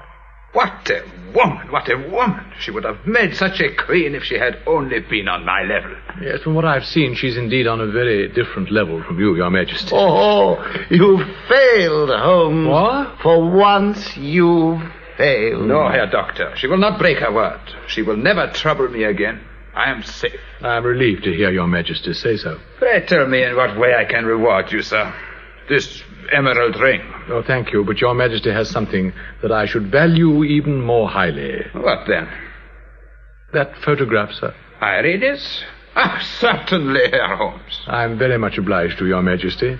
I have the honor to wish you a very good morning. Well. And that was how a great scandal threatened the kingdom of Bohemia, and how the clever plans of Mr. Sherlock Holmes were beaten by a woman's wit. But sometimes he glances at that photograph upon his table, and then he speaks of her always with such affectionate admiration. The woman, Watson. The woman.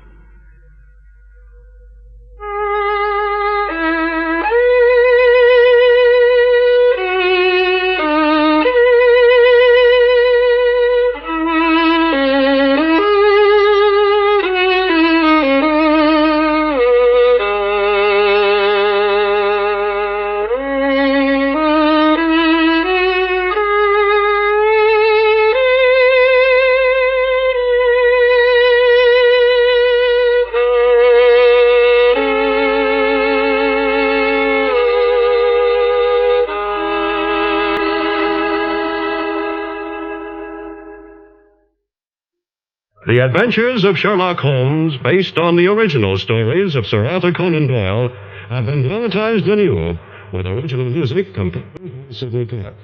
Sir Ralph Richardson, and Sir John Sherlock Holmes. It was produced by Harry Allen Clive. Welcome back.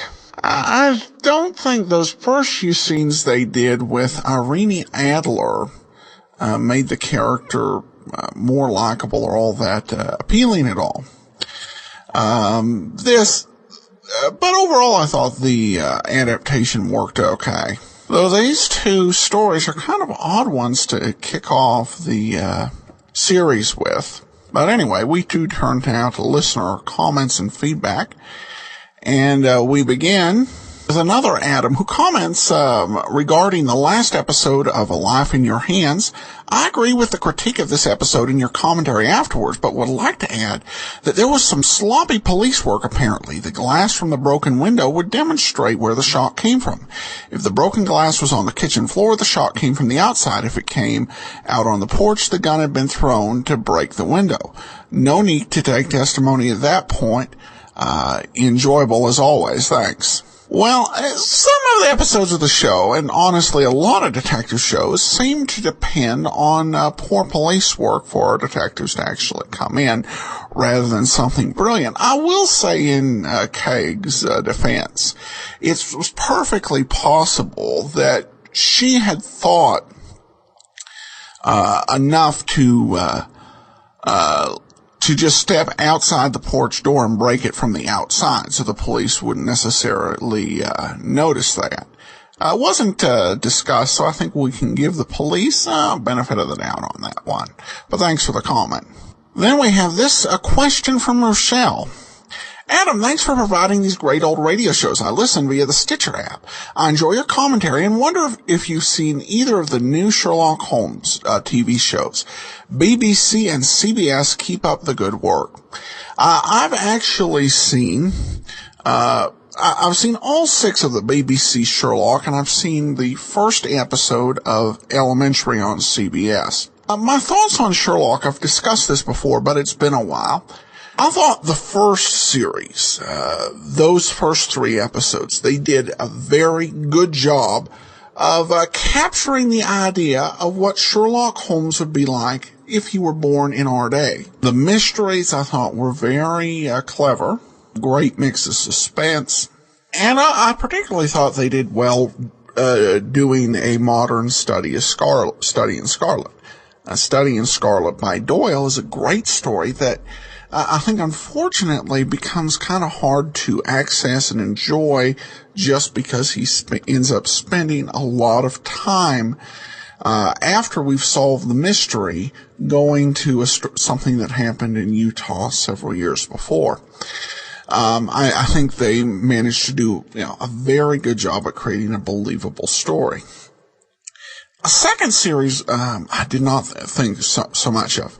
I did enjoy their adaptation of Hound of the Baskervilles.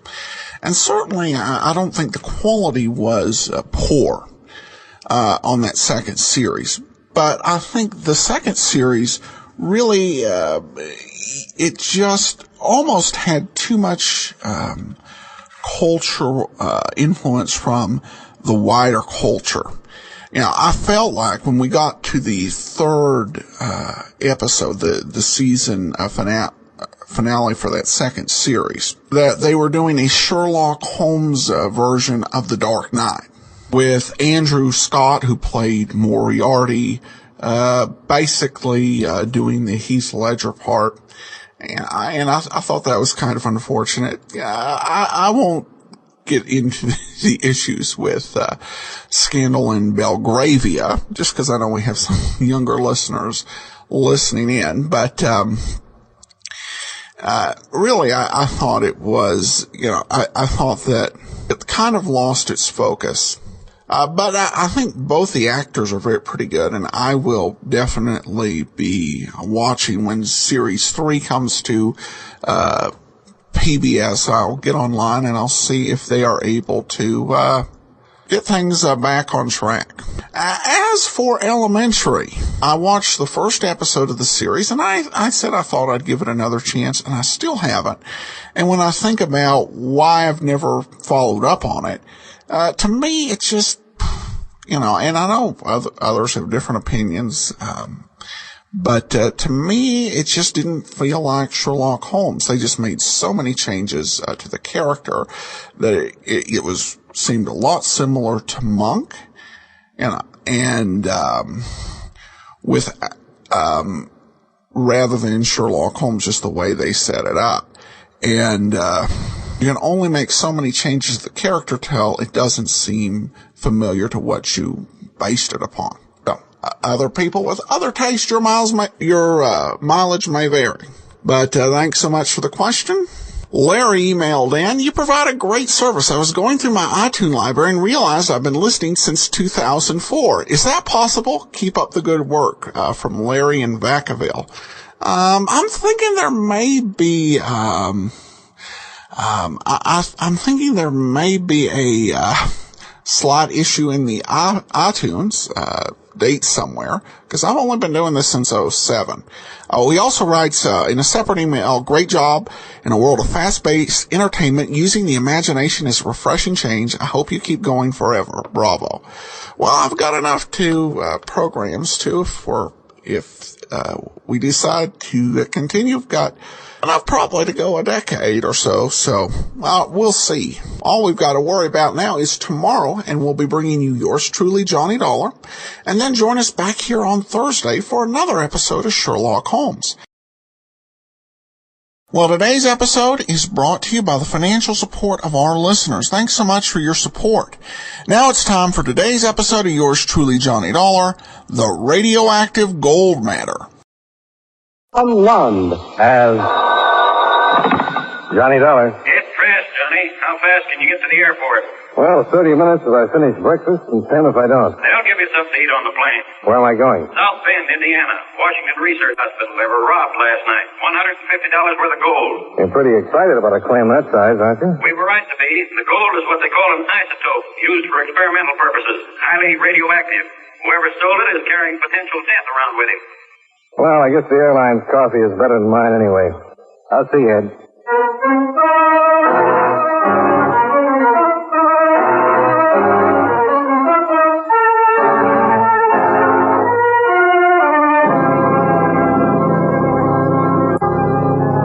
Account submitted by Special Investigator Johnny Dollar to Home Office, Corinthian Insurance Company, Hartford, Connecticut. The following is an accounting of expenditures during my investigation of the radioactive gold matter. Expense account item 1, $52.75, airfare and incidentals between Hartford and South Bend, Indiana. Expense account item 2, $1.40, cab fare out to Washington Research Hospital. Dr. Reed McKinlock was in charge of the radiological laboratories. It's impossible to overemphasize the seriousness of the situation, Mr. Dollar. An extremely lethal weapon is loose somewhere in the city of South Bend. Would you mind explaining what this gold is, Doctor, and why it's so deadly? It's what we call a radioactive isotope. That means the gold's been exposed to an atomic pile, so it becomes highly radioactive. We use it here as well as a number of other isotopes in the treatment of certain malignancies. What form does it come in, Doctor? Both gold leaf and needles, depending on whether we wish to employ solutions or a direct injection. What kind of protection do you have against its radioactivity when it's not in use? Well, all our isotopes are kept in small glass vials, which are in turn kept in small lead boxes. When not in active use, we place them in a lead vault in our laboratory. Any of the other isotopes missing? No, just the gold, which means there couldn't have been much of a profit motive in the theft. Why not, Doctor? Well, we only had 4 ounces of the gold. There was a metal, it wasn't worth too much. And as an isotope, others such as carbon-14 or iron-55 are 3 times as valuable. Any other reason for anyone taking it? Outside of its value in research and healing, it's practically worthless. I can't possibly conceive of any reason for its theft. All my staff have been with me for some time. According to Dr. McKinlock, the radioactive gold had been used on a patient the day before, placed in the vault that night, and a laboratory technician had discovered its loss at 8 o'clock in the morning. Apparently, whoever had taken it was unaware of its lethal properties. The protective lead box had been left behind. Doris Floria, the lab technician, added one more bit of information. I can't help thinking it's all my fault, Mr. Dollar. I'm the one that's responsible. Well, why is that, Miss Floria? Well, one of my duties here is to check the vault each evening, make sure all the isotopes have been replaced, and then close and lock it. Well, didn't you do that last night? Oh, yes. At least I thought I did. You thought you did? But I came in this morning to unlock the vault, and it was partially opened. Apparently, I hadn't locked it last night. Well, we all make mistakes, Miss Floria. Yes, but not as deadly as this one's liable to be.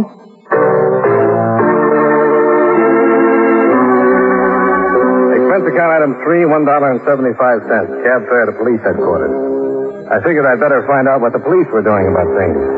Lieutenant Ritos told me. They've been working pretty fast, Mr. Dollar, trying to cover every possible angle. Fairly intangible thing to work on, though. A few flecks of gold in a glass jar. Some pretty deadly flecks, Lieutenant. How are you doing with the hospital personnel? We're checking them out as fast as we can. Haven't come up with anything so far. What about Doris Floria's story? Could have happened as she said. Failure to lock the vault door tightly. Either that or it was opened by somebody who knew the combination. No signs of forced entry. I suppose you've notified the newspapers and radio stations? Yeah, they're giving us complete coverage. Scare headlines, spot broadcast every 15 minutes. Have to do something that lets this guy know he's committing suicide by carrying that stuff around. Yeah, that goes for anybody who might come in contact with him, too. I made a copy of the lieutenant's list of all the hospital employees who might have had access to the vault room during the hours of 8 p.m. to 8 a.m. Then I started back for the hospital to recheck. I was still looking for a cab outside of police headquarters when Lieutenant Ritos came hurrying out of the building and changed my plan of action. Better forget the cab and come along with me, Dollar. Why, what happened, Lieutenant? Just another flyer to all the pawn shops, precious metal buyers in town. A fellow by the name of Gus Parker called in, owns a Helpful Friend Collateral Company on South Water Street. He just caught one of the radio broadcasts, scared him to death. He bought that hot gold at 10:30 this morning.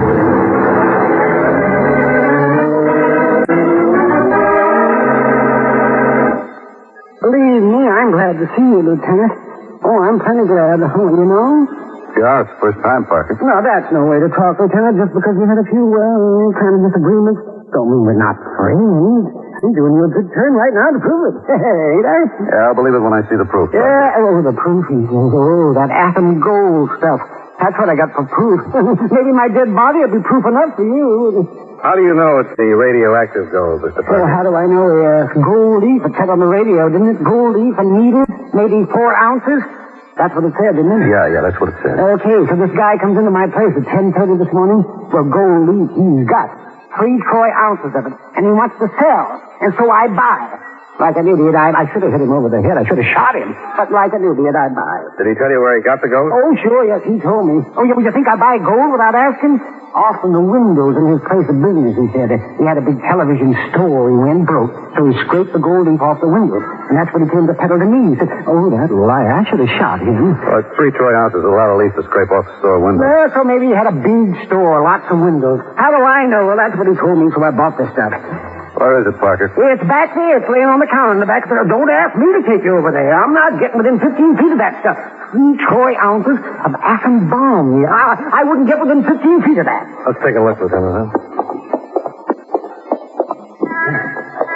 That's gold leaf, all right.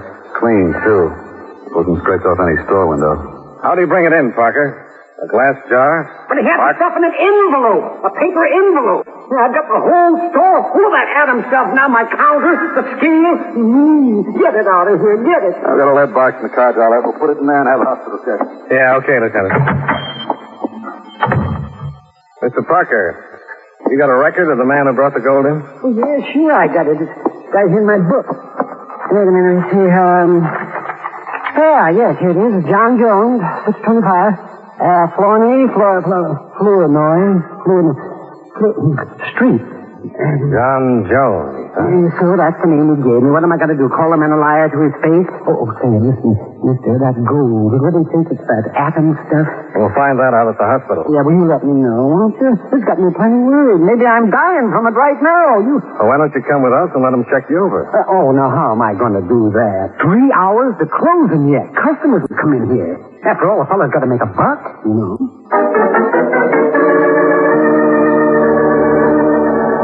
We put the gold leaf into the lead box with the help of some sugar tongs that Parker had around, called the hospital to tell them we were on the way, and drove down. Dr. McKinlock was in one of the x-ray rooms taking some plates when we walked in. Okay, Steve, that'll do it. That's his whole picture, Doctor. That's it, Steve. You can put your shirt on now. Stop by tomorrow afternoon. We'll have the plates developed by then, and I'll let you know.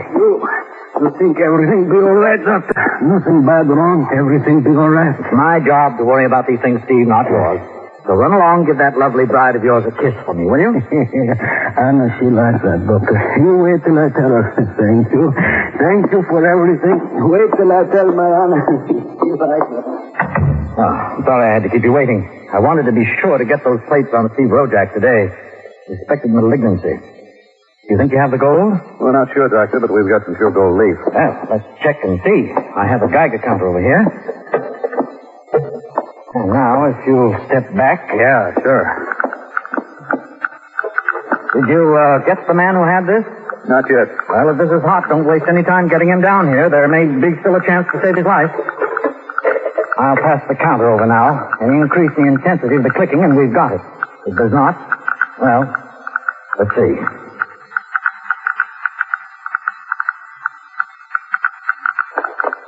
Well, there's your answer, gentlemen. Yeah, looks like we start again from scratch. Progress came to a complete standstill. Somewhere in the city of South Bend, a man or woman was dying from radiation. But no one had responded to the notices in the papers nor to the radio broadcast.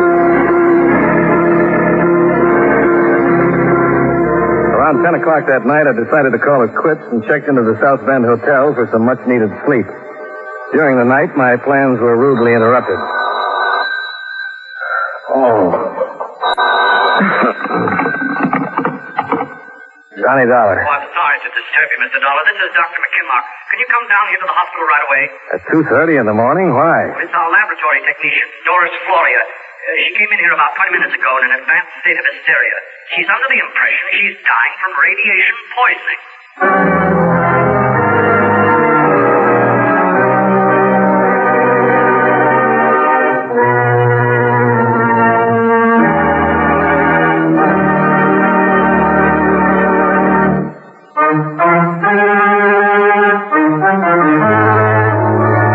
And now with our star, John Lund, we bring you the second act of Yours Truly, Johnny Dollar.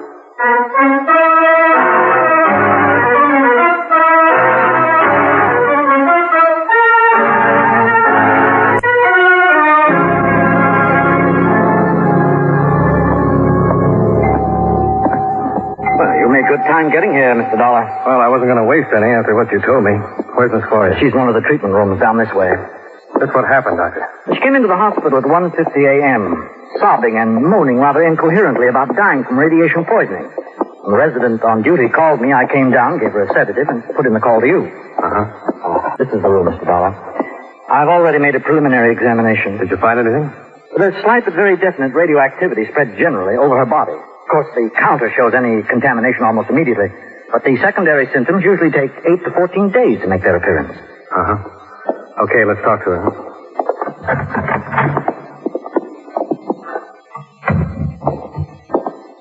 Doris. It's Dr. McKinlock, Doris. I've told you all I know. I'm guilty. You know I'm guilty. Why don't you take me away? We want to ask you a few questions, Doris. I've told you everything I know. I'm guilty. What more do you have to know? What are you guilty of, Doris? Taking the radioactive gold? I'm careless, incompetent. I don't deserve to be a technician here. Can't you understand that? I should be punished, not questioned. Punished. How were you careless? By exposing yourself to radiation? Yes. Yes. What do you think I've been telling you? Night after night. Having to take all that time. Using the shields, the tongs. To put the isotopes away. Wasting time. Well, you've been shortcutting the safety procedures. Is that it, Doris? You haven't been following the safety rules? I just told you that, didn't I? Careless, incompetent. Now I'm dying, and I deserve to die. Be punished. Why, Doris? Did you take the gold? Take it? Take the gold? Yes, did you take the gold from the vault? No. No, I didn't take it. Who said I took it? I wouldn't steal. Well, then why are you guilty, Doris? What did you do? The vault. Night before. I did close it. Locked it tight. The gold. What about the gold, Doris? It wasn't in the lab. I left it out on the treatment room. I forgot all about it. Left it out there. For anybody to take. Anybody. Why don't you punish me for that? I'm guilty. Why don't you punish me?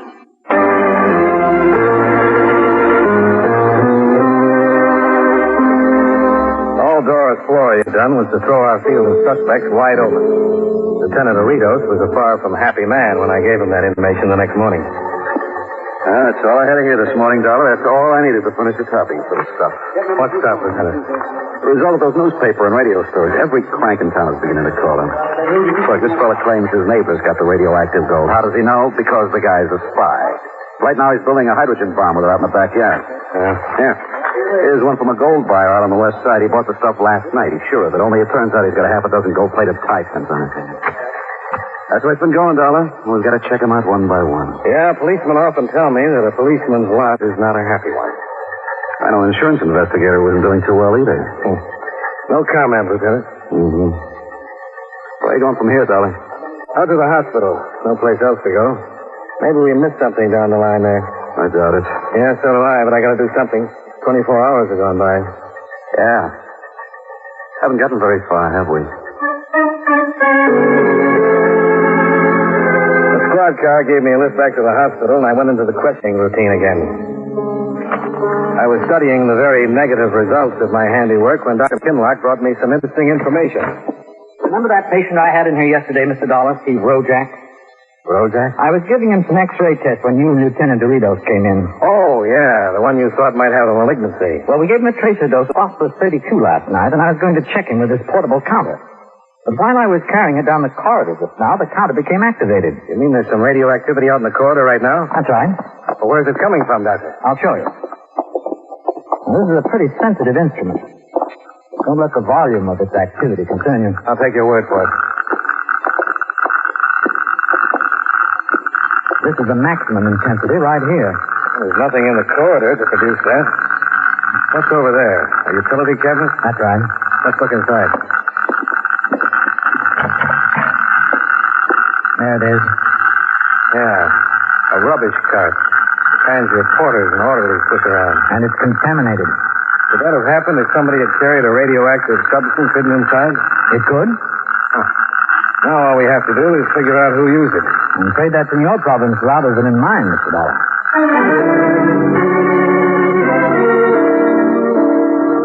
While Dr. McKinlock prepared the cart for decontamination, I put a call through to Lieutenant Doritos and gave him the names and addresses of all hospital porters and orderlies who'd been on duty the night of the robbery.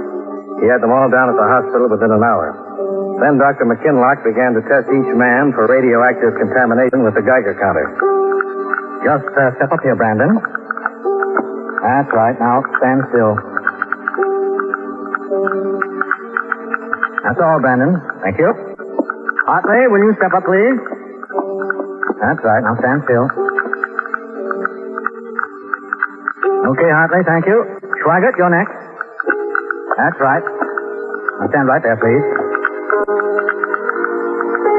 Okay, Schweigert, thank you. Dobson, you're next.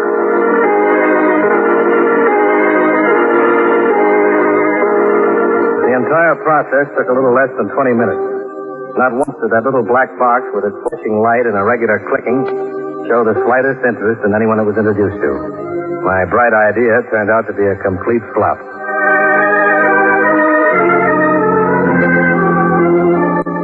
Expense account item 4, $12.35, cab fares and miscellaneous during the rest of that day.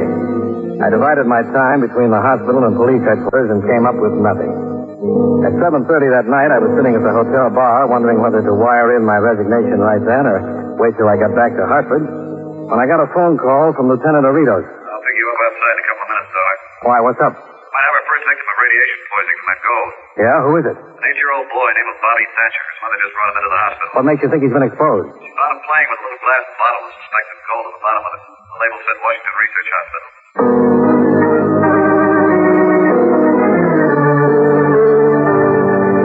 He has to be all right.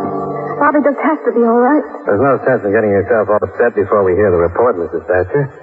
We're not sure that Bobby was exposed to any radiation. Oh, Mr. Dolly, you know better than that, and so do I. The radio broadcasts were clear enough. Bobby was exposed. I'm only praying that I caught it in time. That the radiation won't have caused too much damage. Suppose you tell us just what happened. Well, it was about 7 o'clock tonight. Bobby was playing out in the backyard after dinner. He was getting time for his bath, so I went out to bring him in. That's when I found him playing with the glass bottle. For a minute I was stunned. I didn't know what to do. What did you do, Mrs. Thatcher? And I knew I had to get Bobby to the hospital immediately, and I knew you people would want to see the bottle. So I put the bottle in an old tin can. I wrapped the whole thing in newspaper, put it in the luggage compartment of the car, and drove Bobby right down. Do you have any idea where he got the bottle, Mrs. Thatcher? Where it came from? I asked him that on the way down. He said he found it in the neighbor's yard. What neighbor is that? Oh, there's an elderly couple that's next door to us. We don't have a fence between the two properties, and Bobby wandered over there. I guess he found the bottle and brought it back. What are the neighbors' names? Oh, Lieutenant, I don't want to get them in trouble. I'm sure they couldn't have had anything to do with it. They're such a kindly old couple. We'll have to have the names, Mrs. Thatcher. But to disturb them now about something they couldn't possibly be connected with, it'd be a terrible pity. Why is that? They're going to have a party tonight to celebrate their 50th wedding anniversary. The whole neighborhood's going to be there. It'd be terrible to disturb them on a night like this. You're pretty disturbed about your son, Mrs. Thatcher. There may be other people who are disturbed in the same way. Yes, I suppose you're right. And you could go out there and find out anyway. Well, they're, Mr. and Mrs. Stephen Rojak. We made a check of the hospital records on Rojak before we started out. They showed that Stephen Rojak had been admitted for treatment at 7:45 p.m. the night of the robbery and had remained there undergoing tests for approximately 2.5 hours.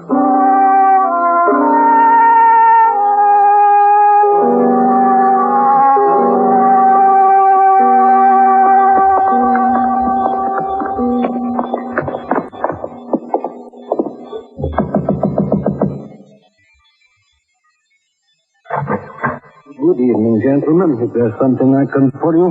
You, Mr. Rojak? Yeah, that's right. Stephen Rojak. I'm Lieutenant Doritos. This is Mr. Dollar. We'd like to ask you a few questions. Lieutenant, you say? Then you are from police. That's right. It is too bad. Too bad. What is, Mr. Rojak? That this should happen tonight, that you should find out now when is our 50th wedding anniversary. Too bad. Shall we come in, Mr. Rojak? If you do not mind, Lieutenant, my wife, Anna, she does not know. Could we talk in back in my workshop? Yeah, that'll be all right. Thank you. Thank you.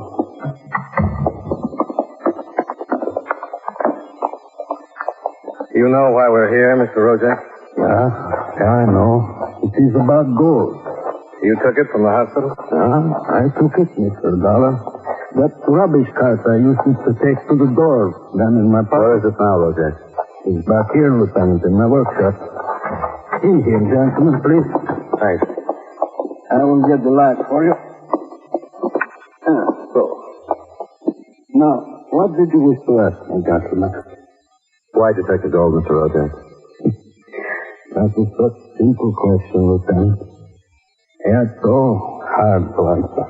You must have had a reason. Reason? Yeah?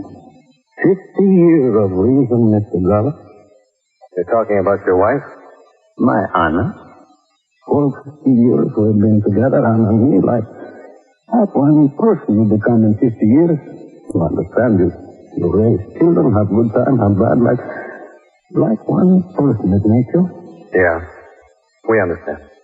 Now comes time of celebration, the anniversary. Golden time it is to be, and that is what I wanted for my Anna. Golden time, golden presents.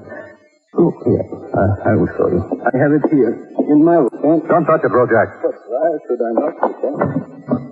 It's nothing but gold. I have been working with it almost constantly for 2 days now. There. You see, gentlemen, what I have made? 2 golden rings. 2 gold rings with design on them. A design which, when they are placed so, joins them both together. You made the rings out of the gold, huh?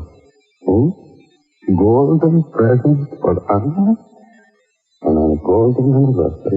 I know it was the wrong thing to do with taking the gold, but then I saw it there in the hospital on the table. I knew what I had to do to make this for Anna. You've been working with that gold for 2 days? 2 days, right. Haven't you read any papers in that time? Listened to any radio broadcasts? Oh, I'm sorry. I do not read in English, and read we do not have. Yeah, I see.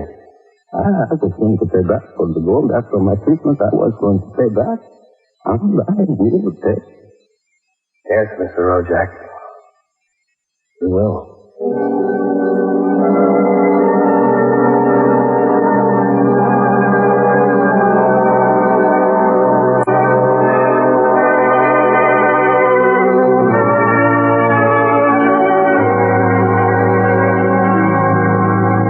Expense account item 5, $42.20, hotel bill and miscellaneous. Expense account item 6, $55, airfare and incidentals back to Hartford. Expense account total, $165.45. Yours truly, Johnny Dollar.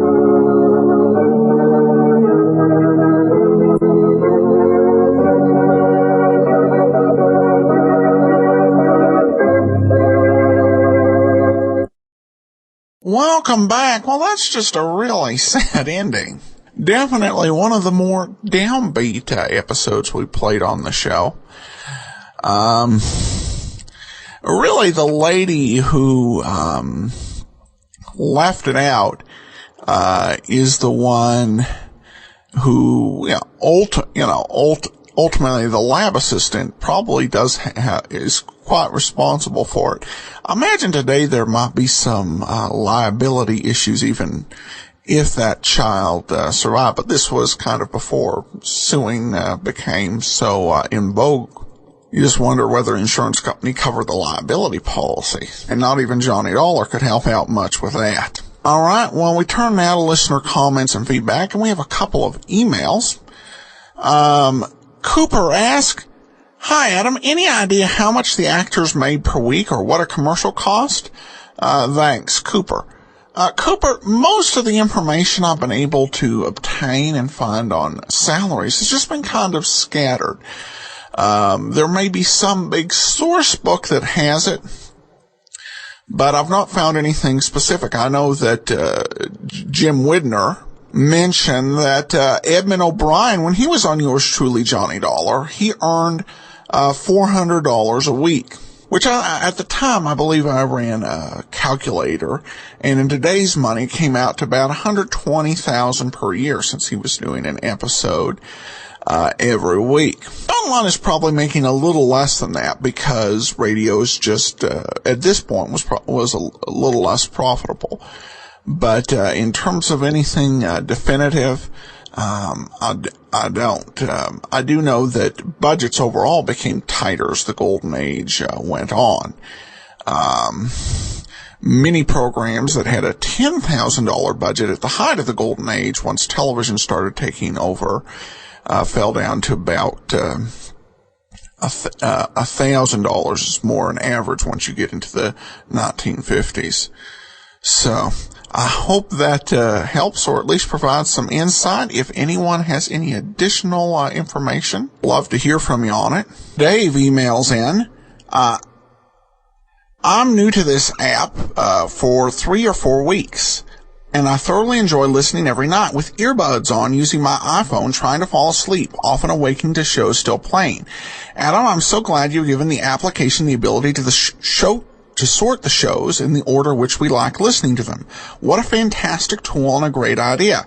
It might be worth letting listeners know how to use this tool. My first email was weeks ago, as I didn't know when downloading starred shows, I had to have a circle around the star to complete the download. Might this be worth mentioning to new users under instructions area? Thanks, and keep up the good work. Your intros are very interesting with your knowledge of both various actors and the shows themselves. Keep up the good work. Dave F. in Montana." Well, thanks so much, Dave. I mentioned this on the show in terms of what, so listeners can be aware of it, that there have been some upgrades to the app and some pretty nice changes overall by Wizard. I do not have a whole lot to do with the functionality and design of the app. And a great way to put in suggestions for enhancements is just to click the contact link. And if you've not tried to use the app in a while, it may be worth checking out with the new version. The app is available for both Apple, iTunes, and also in the Amazon App Store. We also had a new positive review from EC Fan, who writes, "The latest update finally brings the feature I've been looking for. The ability to play episodes oldest to newest makes the app much more useful to me." So I encourage you, you can check out the app and some of the new features in it. And thanks so much for the comment. I do have an announcement. Yesterday was our 900th episode. We will have a special 900th episode special on Sunday, so plan on that. And of course, tomorrow we have the lineup coming up, and join us back here next Friday for what is currently the last John Lunn episode we have of Yours Truly, Johnny Dollar. Well, today's episode is brought to you by the financial support of our listeners, and I want to say a special thank you to Lisa and to Sandra. Well, now it's time for today's episode of the lineup, The Mad Bomber.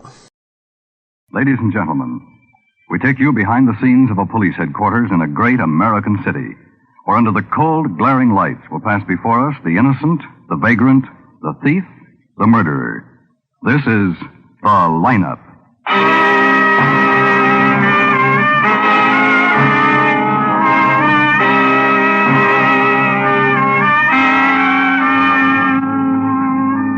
Tonight, The Lineup is presented by your nearby Plymouth dealer. Saturday, he presents the most exciting Plymouth ever built.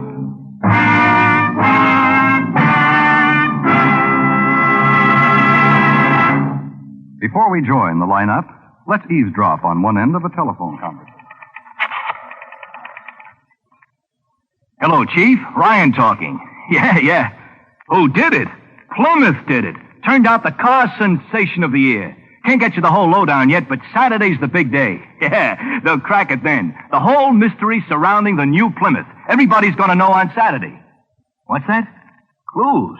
Oh, sure, a couple of swell leads. For one thing, the new Plymouth has safety flow ride. Now, take it from me, Chief. That is one terrific story. Those Plymouth engineers have come up with a tremendous development. Oh, no. Not just the kind of improvement you expect in any new model. This is a sensational new idea. And get this payoff. The new Plymouth skims over bumps and holes like it was floating. Takes the bounce and wallop out of those rough roads so you swear you were gliding down a superhighway and... Oh, Chief, gotta cut this off. But remember that lead. New Plymouth with safety flow ride this coming Saturday. Yeah, Chief, I'll keep on it.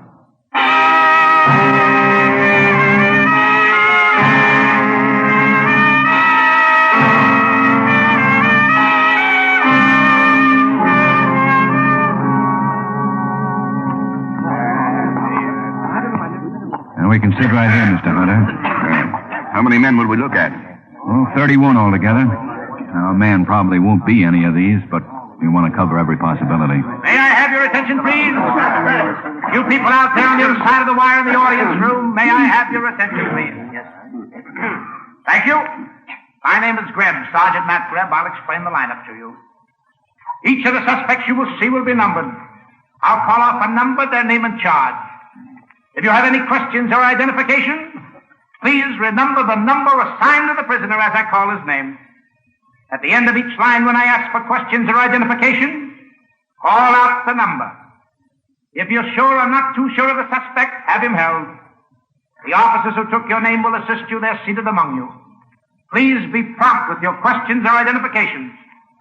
When the prisoners leave here, they are sent to the bathroom and dressed back into their jail clothes. It makes it quite difficult to bring them back after they leave here. The questions I ask these suspects are merely to get a natural tone of voice, so do not pay too much attention to their answers, as they often lie. Bring on the line. Okay, men, move on up to the end of the stage. Right up to the end. That's right. Now turn and face front, hands to your sides, look straight ahead. Now, when I ask you questions, talk up so the people in the back can hear you. Okay. Number 1, Bertram Ketchell, robbery. Where do you live, Bert? Fremont Hotel. Talk up, Bert, talk up. It's a long way to the back of the room. The people back there want to hear you, too. Fremont Hotel. What's the address? 634 East 109th. Where are you from, Bert? Oklahoma. Where in Oklahoma? Dallas. Can you people back there hear him? I am, all right. You'll have to be louder. Yeah. You'll have to be louder. McAllister. Anyone arrested with you? Yes, sir. Who? Fellow named Al. Al Kingston? I guess so. I didn't know his last name. Kingston. He's number 28. He's in the other room. Did you have a car? No, sir. Any weapons? No, sir. How long had you known Kingston? About 30 minutes. Number 2, John Mathy, robbery. Face front and talk up. Where do you live, John? 66 on River Street. What's that? Siemens Hotel. Don't look at me, John. Look right out front so the people can see you. What do you do, John? Ship's cook. Anybody arrested with you? No. Any weapons? Yes, sir. Pistol, wasn't it? Yes, sir. What kind of a pistol? 32, I think. 38. I know. Yes, sir. You have a car? Yeah, Chrysler. Well, sedan, coupe, or what? Sedan. What color? Black. Number 3, Lewis Moore, assault. Where do you live, Lewis? 205 South Maple. Can't hear him, Matt. 205 South Maple Drive. Look, I don't want to tell you boys again. It's a long way to the back of the room, so you gotta talk up. Where do you work, Lou? Fisher and Son. What do you do? What's your work? Counting. Your landlady says you hit her. Yes, sir. With what? A hot plate. Something you cook on? Yes, sir. I was cooking. She said I was smelling up the building. Why did you hit her? It's a long story, Sergeant. You'd have to know my landlady. Number 4, Ivan Cyberling, drunk and disorderly. Any of these men, Mr. Hunter? Where do you live, Ivan? I leave Lake Park. 644 North Hudson Place, Sergeant. Don't tell me. Tell the people out there. What do you do, Ivan? Construction engineer. You were pretty drunk, Ivan. Yes, sir. The arresting officer said he had complaints before. Yes, sir. She has complained for a week. Who's she? My wife. You live at 644 North Hudson? Yes, sir. The report says you broke a window at that address. Door was locked. I broke one other night, too, when she locked me out. I will keep right on breaking them until she leaves door unlocked. Maybe you better stop drinking. Yes, sir. Any questions or How identifications about him, from Mr. the Hunter? audience? Number 2 was picked up in your neighborhood. No. Any questions None of or those names. identifications Okay, from the we'll audience, look at the next please? bunch. Nothing, Matt. Okay. Run 'em off. Bring on the next line.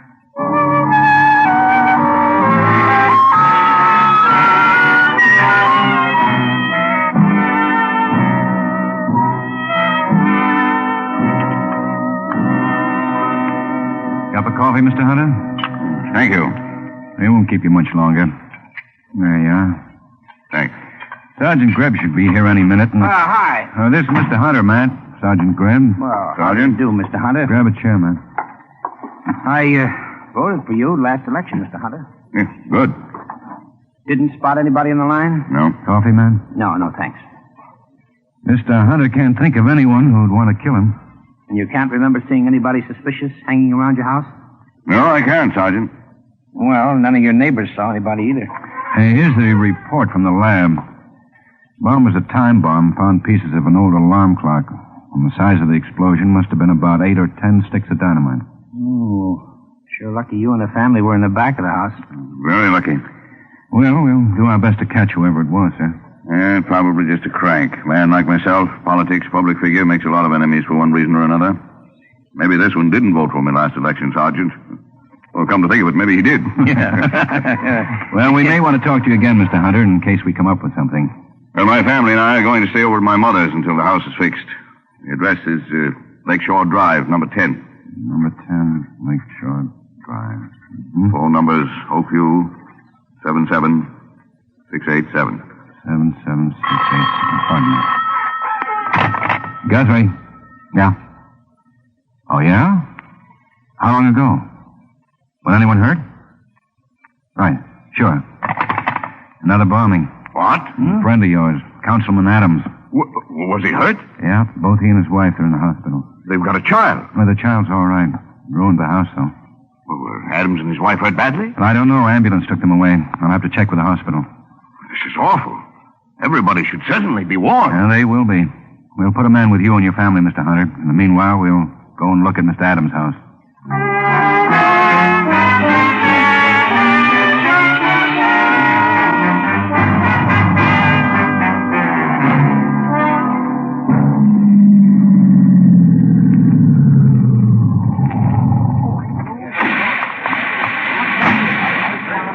There's Twine. I got a man over here. Maybe he saw the guy who planted the bomb. Well, let's go talk to him. Go over and talk to Chief Anderson, Matt. See what he's got to say about the damage. Yeah, sure. This man's a neighbor. Named Crump. Mr. Crump. Yes, Sergeant. This is Lieutenant Guthrie. How are you, Mr. Crump? Glad to meet you, Lieutenant. Let's move over here where we can talk, huh? Tell the lieutenant just what you told me, Mr. Crump. Well, about 4:30, I was working in my backyard, mowing the lawn. I saw Mrs. Adams get in her car and drive out of the garage. About an hour later, I went around front to get the hose, and I saw an old truck pull up across the street, right over there by the lamppost. I see. Saw a man get out, kind of an old man, old clothes. Went around the back of the truck and took out something. It looked like a box about this big. I disconnected the hose and started around back. I noticed this man walking across the street with a box. Looked like he was heading for the Adams house. A couple hours later, I was sitting in my living room, and I saw Mr. and Mrs. Adams pull up in front of the house and go in. A little while later, my wife and I were having dinner, and an explosion happened. Busted most of the windows in our house. I didn't think about the old guy with the box until I found out what had happened. And I remembered reading about this other bombing yesterday. Figured that box the old guy was carrying might have been the bomb. Well, can you remember what this old guy looked like? Well, maybe if I saw him again. And what kind of a truck was he driving? A real old one. take it Real away, beat up Bob. Jalopy. You know, one of those pickups. Did you get the license? No, why would I get it? I didn't even think anything about it until after the explosion. I see. Well, can you tell us a little bit more about the old guy? Well, he wore dirty coveralls and a leather jacket, if I remember right. He didn't have a hat. Remember, he looked like he needed a haircut. Partly how I told he was old. He had gray hair, almost white. The coveralls and the jacket, they were pretty dirty. But if you saw him again, you think you might recognize him, huh? Yeah, I think so. All right, well, thank you very much, Mr. Crump. We'll keep in touch with you. Sure, glad to. Klein, get Mr. Crump's phone number and anything we might need. Right. I'll be up with Matt. Okay, Lieutenant. Oh, Ben. Yeah. Hello, Chief. Hello, Guthrie. Been a mess, huh? The bomb do all that? Bomb and the fire. Well, he used more dynamite than the last time. Blew this room sky high. Yeah. Watch out for that glass there. Right. Center of the explosion was right about here. Uh-huh. Probably walked up to the side of the house, stuck the bomb into that opening in the foundation there. I'm surprised nobody saw him. Well, somebody thinks he did. Well, you better catch this boy.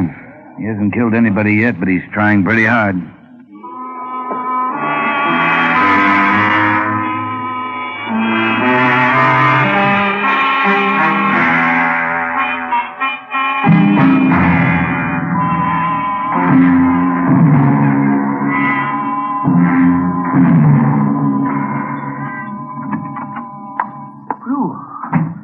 Boy, it's getting cold. The paper says snow. How'd you make out with Crump? Oh, nothing. He looked through the whole mug file, not a thing. I talked to the hospital this morning. Adams are going to be all right.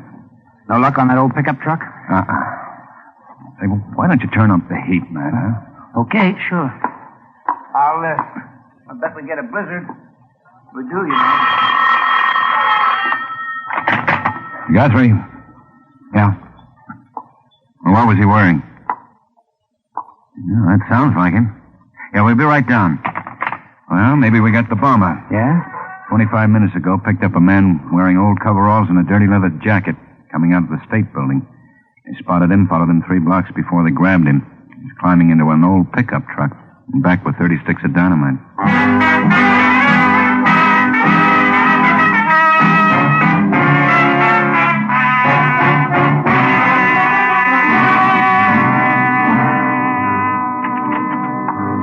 All set, man?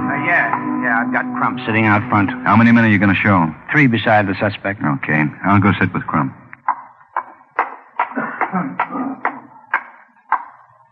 Hello, Mr. Crump. Hello. Oh, Lieutenant Guthrie. I couldn't see. We want you to look at some suspects. Yeah, that's what Sergeant Greb told me. We think one of them might be the man who planted the bombs. Hope I can help you. I hope so. All right, Ben. Run them on. Right. Lights. Okay, men, move out on the stage. Stand in a line, face front. They've all got on coveralls and leather jackets. Take a good look. The man on the end, Lieutenant. Now, what about him? That's the man, no doubt about it. I remember better than I thought I would. He's the one that got out of the truck, all right, the one with the box. All right, Matt. Run him off. Right.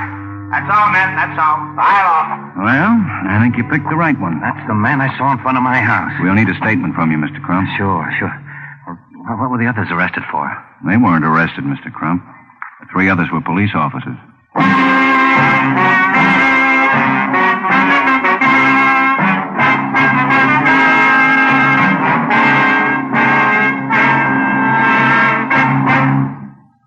Do you drive a car? Do you ride in one? If so, you've got a brand new experience in store for you. Plymouth's Spectacular Safety Flow Ride. A sensational new use of hydraulic principles that gives you a smooth ride on any kind of road. Yes, even those dirt roads outside of town and the worn pavement you've been avoiding because of the bumps. Drive a new Plymouth over stretches like that and you won't believe your senses.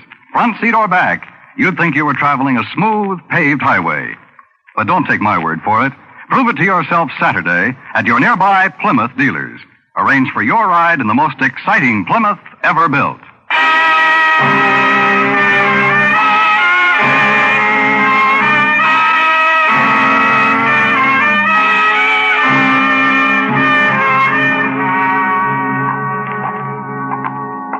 He's going to be a tough nut.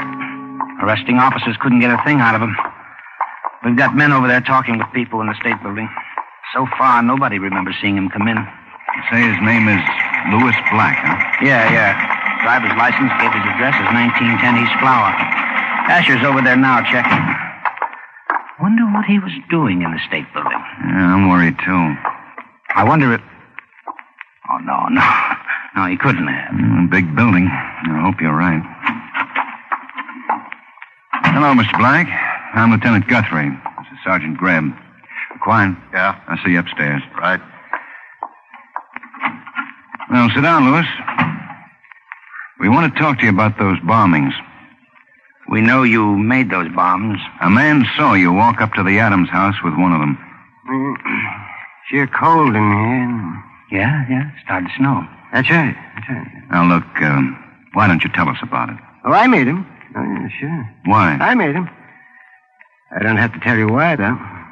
You put one of them under George Hunter's house. Do you know him? I know who he is. But you don't know him personally? Nope. Did you know Adams? Nope. Then why'd you try to kill him? Well, I've been out of work. Isn't there a heater in here or something? You've been out of work long? Yes, I am. Hunter or Adams have something to do with it? You sure want to know why I made those bombs, don't you? Well, we'd like to know. Well, it's no fun being out of work. I've been out of work for a long time. You ever been out of work?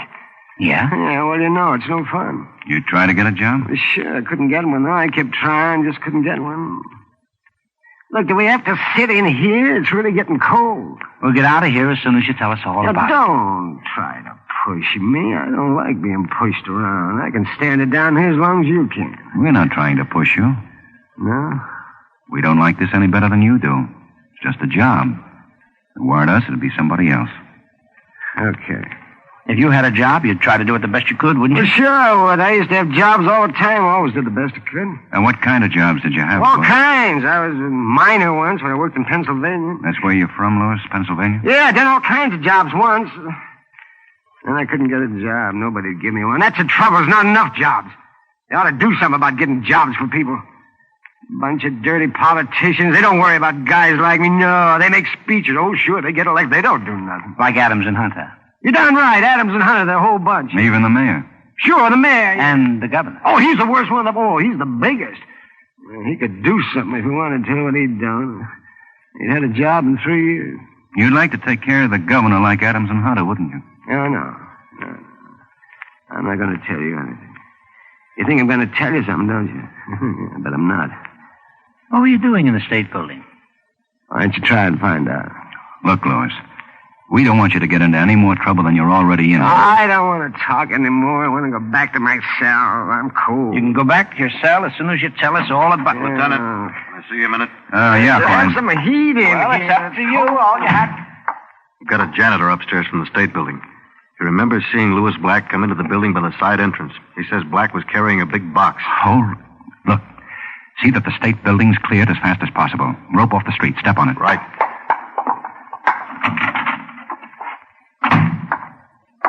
Louis, I just found out that you planted a bomb in the State Building. I don't care what you found out. I'm not going to tell you anything. I'm tired of playing with you, Louis. Now, where's that bomb? Where'd you put it? Oh, you can do anything you want to me. Go on, get rough, beat me up. I won't tell you where I put that bomb. Well, at least tell us when it's set to go off. What time is it? 6 minutes to 5. You won't find it. How much time? Oh, about 40 minutes, I guess.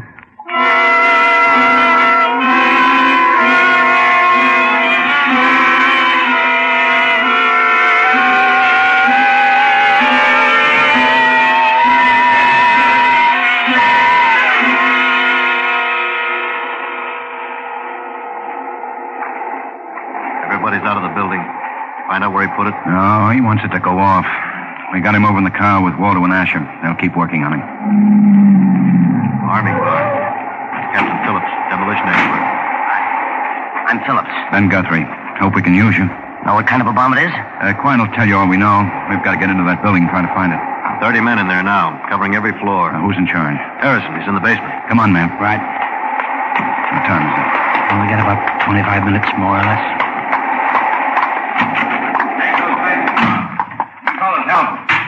Any luck? Ought to be enough. No, not yet, Lieutenant. Harrison still in the basement? Yeah, down those stairs. Okay.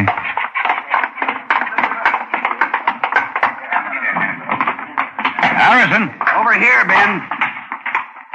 Well, any luck? No. How much time we got? Less than 25 minutes.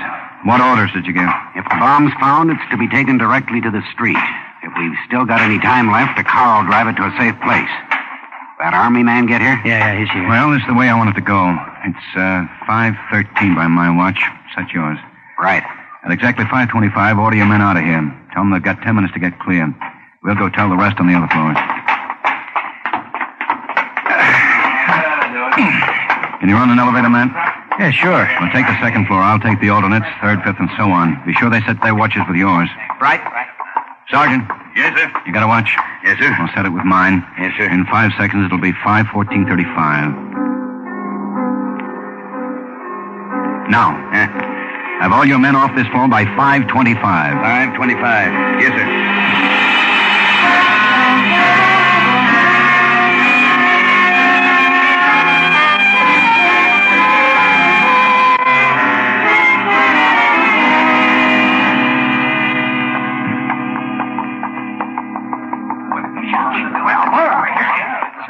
Ben, it's 5:25. Everybody's out. Yeah. Well, what do we do? That's a good question. If Black wasn't lying, we've got something like 10 minutes. Matt.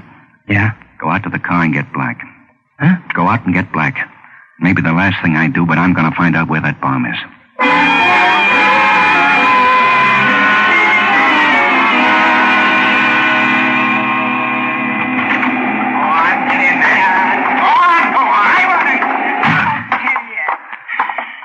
Gave me a little trouble. All right, get out of here, man. What? Get out of here. Wait a minute. If you find out where that bomb is, who's going to watch Black while you get it? I'll worry about that when I get to it. No, I'm staying. Okay, I can't argue. How about it, Black? You want to tell us where it is? You'll never find it. What time is it? 5:28. Oh, you can't scare me. You think if you keep me here, I'll tell you where the bomb is, huh? About 5 minutes, huh? I guess so. You're not very smart. I said 40 minutes. Well, maybe 40, maybe not. I can't be sure. Might go off any second. I guess so. Ah, who are you kidding? You won't stay in here. You're scared. Listen, Black, you're darn right we're scared. But so help me, you're going to tell us where that bomb is, or it's going to blow all of us sky high. Now, shut up unless you want to tell us. I'm not afraid to die. Well, you're going to have a chance. 8 stories in this building. Yeah. If it's too far away, we may not have time anyway. Let me out of here. You're not going anywhere. You're going to stay right here until you tell us where it is. Won't tell you I won't. Well, then shut up.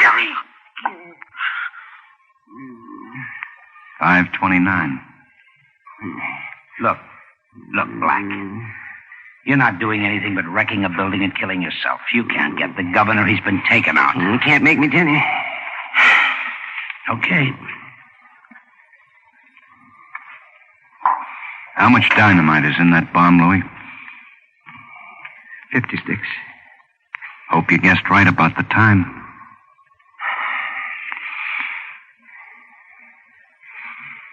Ben. Yeah? I told you it would snow. Yeah. Gonna be a big one. Louis, why don't you tell us? I can stand it if you can. 5:30. All right.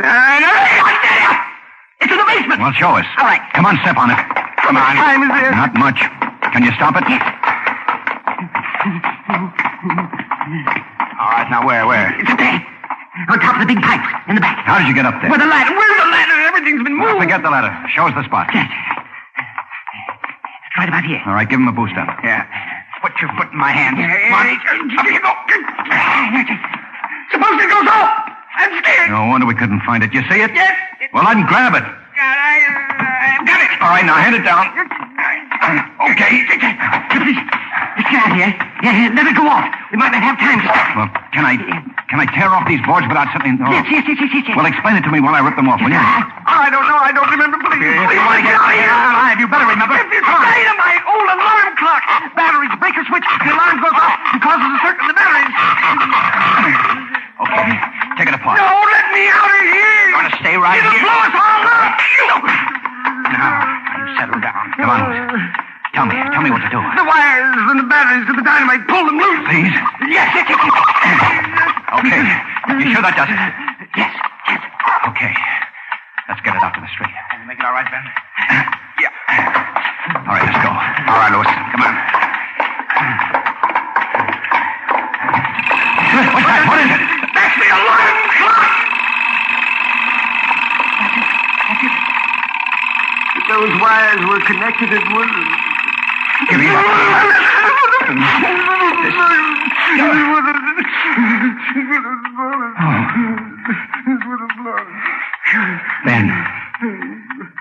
Ben, I may be late to the station in the morning. I'm going to take my alarm clock and throw it as far as I can.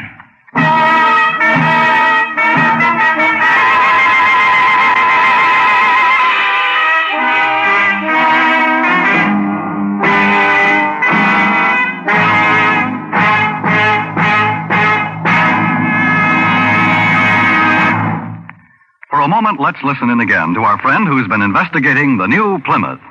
Hello, Chief. Ryan again. Dug up some more for you on the new Plymouth. Safety flow ride? Oh, sure. That's the big news, like I said. Smooths out bumps and dips just as if they weren't there. Oh, brother, you never saw anything like that before on any car at any price. But get this. Plymouth has a new look, too. Sleek, flowing lines. I'm sorry I can't get the whole pitch on the other important new features, but honest, Chief, they've got that new Plymouth wrapped up tighter than a mummy, keeping it strictly sewed up until Saturday. But I can tell you this much. The new Plymouth is a real beauty, inside and out. What's that, Chief? Oh, no, you can't. Not till Saturday. That's the big day. Then everybody and his brother gets a chance to see the new Plymouth in person. And if you want a tip from yours truly, hustle on into your neighborhood Plymouth dealers Saturday. Feast your eyes on the biggest value car in the low-priced field, the sensational new Plymouth.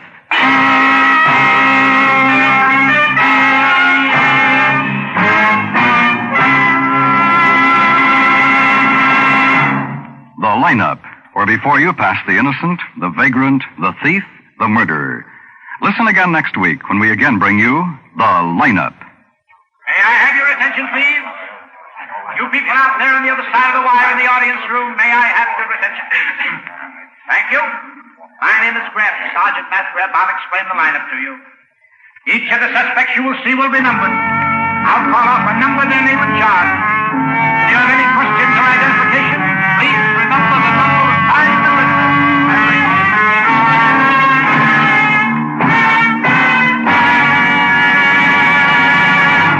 The lineup, starring Bill Johnstone as Lieutenant Ben Guthrie and Wally Mayer as Sergeant Matt Greb, is written by Blake Edwards with music by Eddie Dunstetter.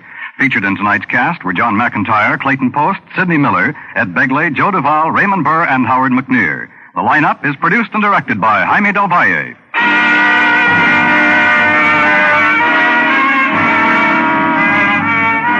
The lineup was brought to you by your Plymouth dealer. Remember, you have a date Saturday at his Plymouth showroom to see the most exciting Plymouth ever built. Saturday's the day, Plymouth's the car. Dan Coverly speaking. This is CBS, the Stars Address, the Columbia Broadcasting System.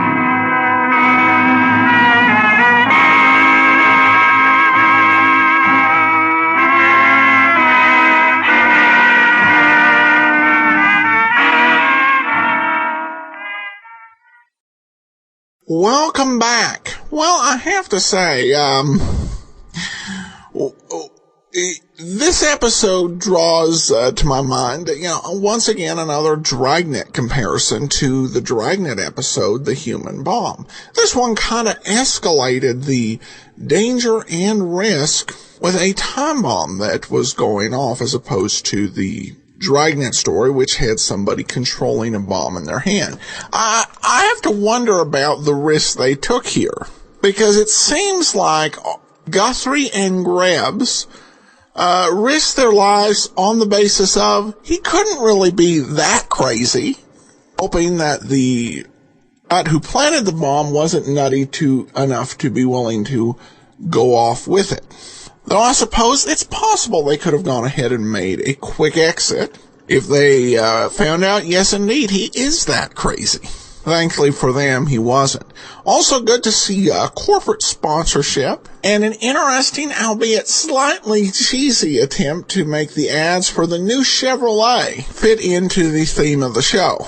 All right, well, we turn now to listener comment and feedback, and we start off with Lisa, who comments, hi, Adam. I'm currently working through Johnny Dollar and finished up Candy Matson a while ago. I really enjoy your comments, and now when I listen to other podcasts that don't have comments, I miss it. Keep up the good work. Thank you, Lisa. And and Lisa, as I mentioned at the start of the show, is one of those who contributed to the show. Sandra also was, and she says, thanks for all the podcasts and observations you have on OTR. Well, thank you so much for your comments and your support. Now we move on to some other listener comments. Mark comments, in the Jersey Parallel episode, they had the psycho killer cornered at the boarding house. While the policeman was talking to the landlady, you could hear the Whistler playing on the radio in the background. Is the Whistler a possibility of a future Great Detectives time slot? The theme whistle is an eerie, haunting theme piece. Awesome sauce from Sparky in Pacific Beach, California. Well, I'll tell you, the problem with the Whistler, first of all, I think there's a great artistic value to the Whistler. Two big problems with the Whistler, not really a detective show. Second part is, while I like it in small doses, I can kind of get to a point where I don't like walking around following a killer's point of view, forever. And you deal with some very disturbing heads, getting inside those heads when you listen to the Whistler. He comments, P.S. you could offer a video cam of you airing a show for deluxe membership. It would take a significant contribution to get me to consider putting up a webcam. Really, I'm just a little bit self-conscious. And my area is a little crowded, cluttered, and not certain I would want it featured on a video. Actually, I'm pretty certain I wouldn't. Keeping it audio only, from my perspective, manages to keep your existence or experience of the program clutter-free. Well, thanks for the suggestion. We have a comment from Kathleen on Facebook who writes, regarding the last episode of A Life in Your Hand, I quite enjoyed these episodes and all the ways he managed to say amicus curiae and what it was. That's very true, Kathleen. And for those members of our audience who didn't listen to A Life in Your Hands, an amicus curiae is a friend of the court, representing neither prosecution nor defendant, but acting in the interest of justice. And Jonathan Cage would use his powers of cross-examination to get at the truth. And thus, that's an example of how they did it on A Life in Your Hands. Two more comments from Facebook. Luis writes, I love Great Detectives of Old Time Radio. We never turn on the TV anymore. Thanks, Adam. And Emilio comments from down there in Boise, Idaho, USA to the world. You have a old-time radio fan here in the city port of La Ceiba. I hope I'm pronouncing that right. Republic of Honduras. Keep the good old times rocking on iTunes. Love every podcast, especially Johnny Dollar. Well, then you'll definitely be liking what we have coming up in just a week or so. When after next week, we'll be looking at 3 days of Johnny Dollar. So be looking forward to that. All right, well, that will do it for today. We will be back tomorrow with a special to celebrate 900 episodes. It is a very unique show, not something we typically do, as we mix another great genre with the detective genre, and we'll see what we get. Join us tomorrow for episode 902S. And then be back here next Saturday for another episode of The Lineup. In the meantime, send your comments to box13 at greatdetectives.net. Follow us on Twitter, Radio Detectives. And be sure and fill out our listener survey, survey.greatdetectives.net. But from Boise, Idaho, this is your host, Adam Graham, signing off.